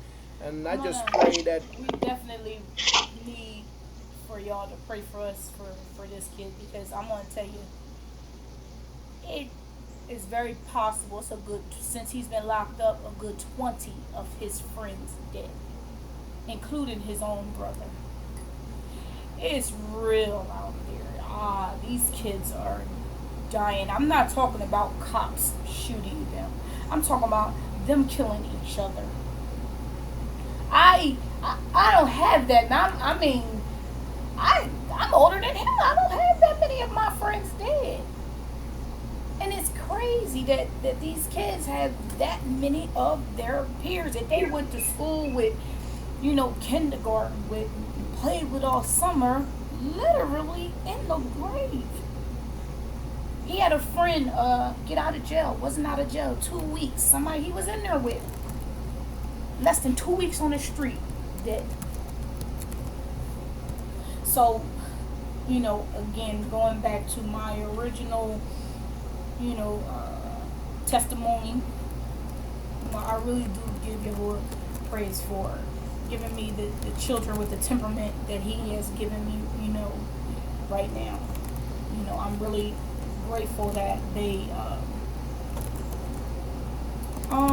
sympathize with what we have already been through as a family already. And I'm certain without a shadow of a doubt that they consider that when they think about me and how I feel concerning their brother.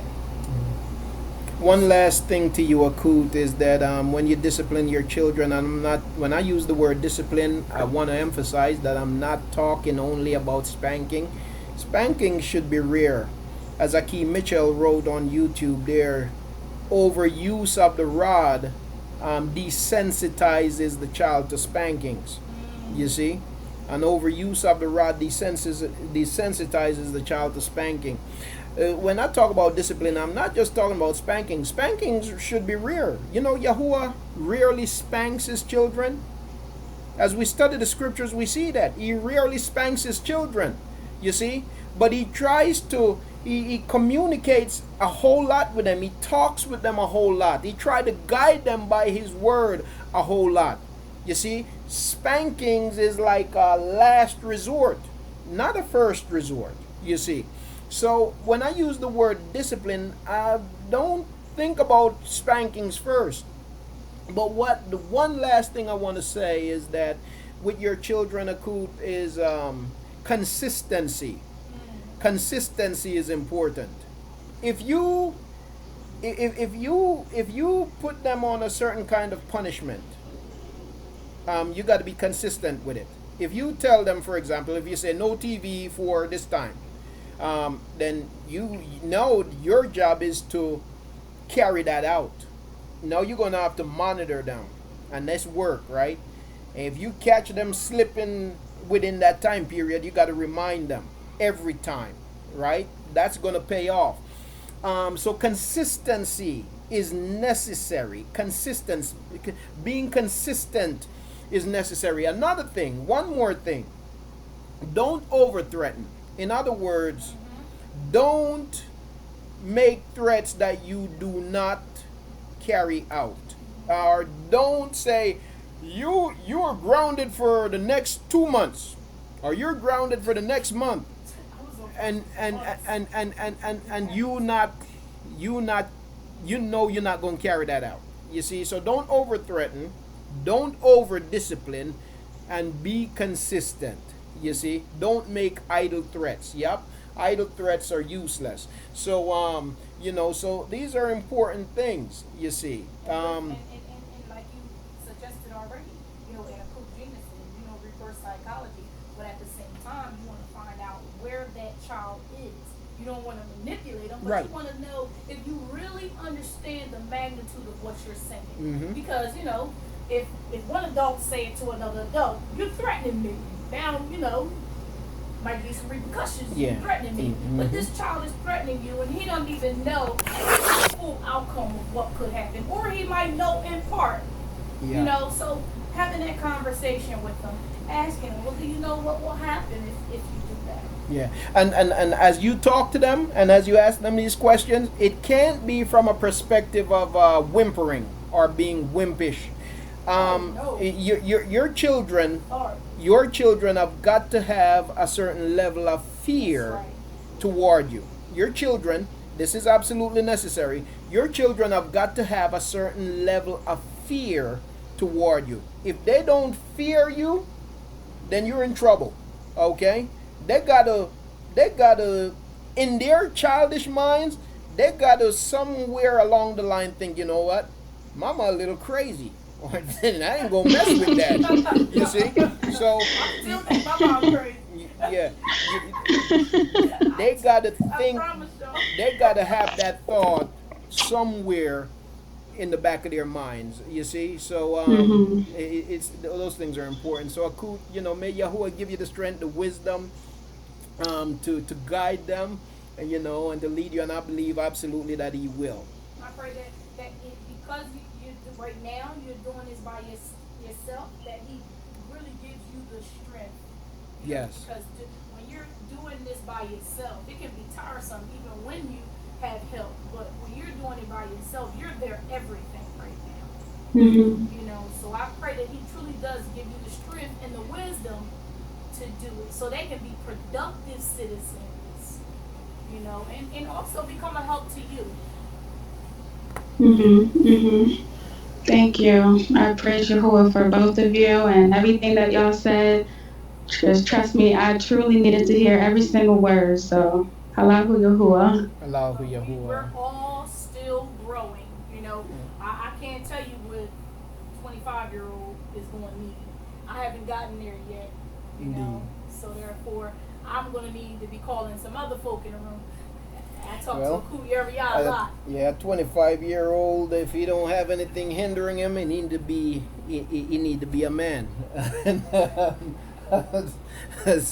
My bottom line, you're not. Yes, you're still a parent. You're still a parent. But our hope is you're not raising children. You're not raising children to be children. You're raising children to become men and women. You see, and to become parents themselves. And so, if there is nothing that hinders them, if they don't have any kind of real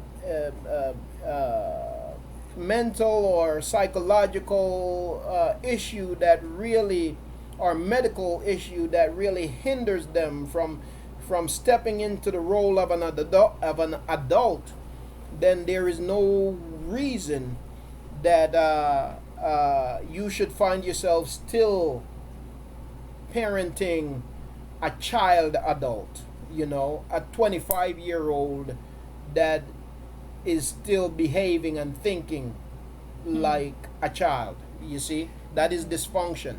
Okay, and if you find yourself in that place, no, you might not be, if you're still parenting them like they're a child, you're actually not helping them. You're only adding to the dysfunction. You're hindering them, you see. And so it is important for us to know that we're not raising children to be children. We're raising them to be adults. We're raising them to be men and women and to be parents themselves, you see. And ultimately, from the perspective of Yasharal, what we're doing is we're raising citizens, model citizens. That's right. Aki Franklin beat me to it. We're raising model citizens. That's what we're doing. You see, especially from the perspective of Yasharal. You see, we're raising people to be functional citizens. You see, that's what we're doing. People that's going to contribute. You see, people that's going to make a difference. You see, that's what we're seeking to do. Okay. All right. With that, just this one last thing. You mentioned that, about the spankings, and I grew up being spanked, and so that's why I did it. So with that being said, I think that a lot of us need to learn, when it's necessary, when it's not necessary. Because if you grew up on spankings 9 times out of 10, in the back of your mind, you're like, hey, listen, I got beaten, I'm still here. Yes. So yes. I pray Yahuwah just give all of us what we need. Indeed. I might revert back one day, I don't know. I'm raising a daughter. Yes. A key urban streeter tried to post this testimony, but I had trouble doing so. YouTube wouldn't let him post it. I tried to log into my to the Rob email, but I think because I have the broadcast going on, which uses the what they call that, the Gmail account too, it won't allow me to log in because I'm on the same computer. It won't allow me to log into both accounts at the same time, basically. So unfortunately, I was unable to access it. I was gonna try to access it so I can read it for the room, but what I'll do is I'll get a hold of it and I'll read it at another time. So, but to the key for sharing. All right, family.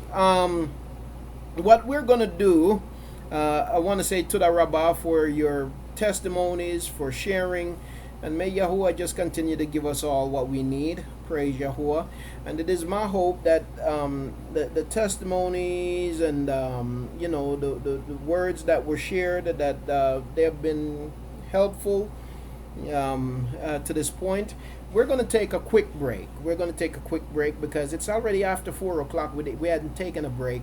We're going to take a quick break, and then we're going to come back, and we're really going to get to Mashali, Proverbs chapter 23. And I'm not going to keep you long. Family. We're just going to finish out Proverbs 23, and then that will be the end of our fellowship for today. So we're gonna break. I'm gonna stop the YouTube and Facebook live feed. Fuse will remain open. I'm gonna break for about 15 minutes or so, and then we'll come back and we'll finish up Mashali, Proverbs chapter 23, and then we'll end for today. Once again, Toda Rabbah for your patience, Toda Rabbah for your input, for your testimonies. And may Yahuah truly continue to barak you and to strengthen you, Mashpaka. May He continue to raise us up together in Him. Praise Yahuah. So bear with me here while I get things together as we prepare to go to break. Okay? We're only going to break for about 15 minutes. So I'll see you back here at about no longer later than 4:20. Okay? Again, fuse will remain open. All right? See you shortly, family.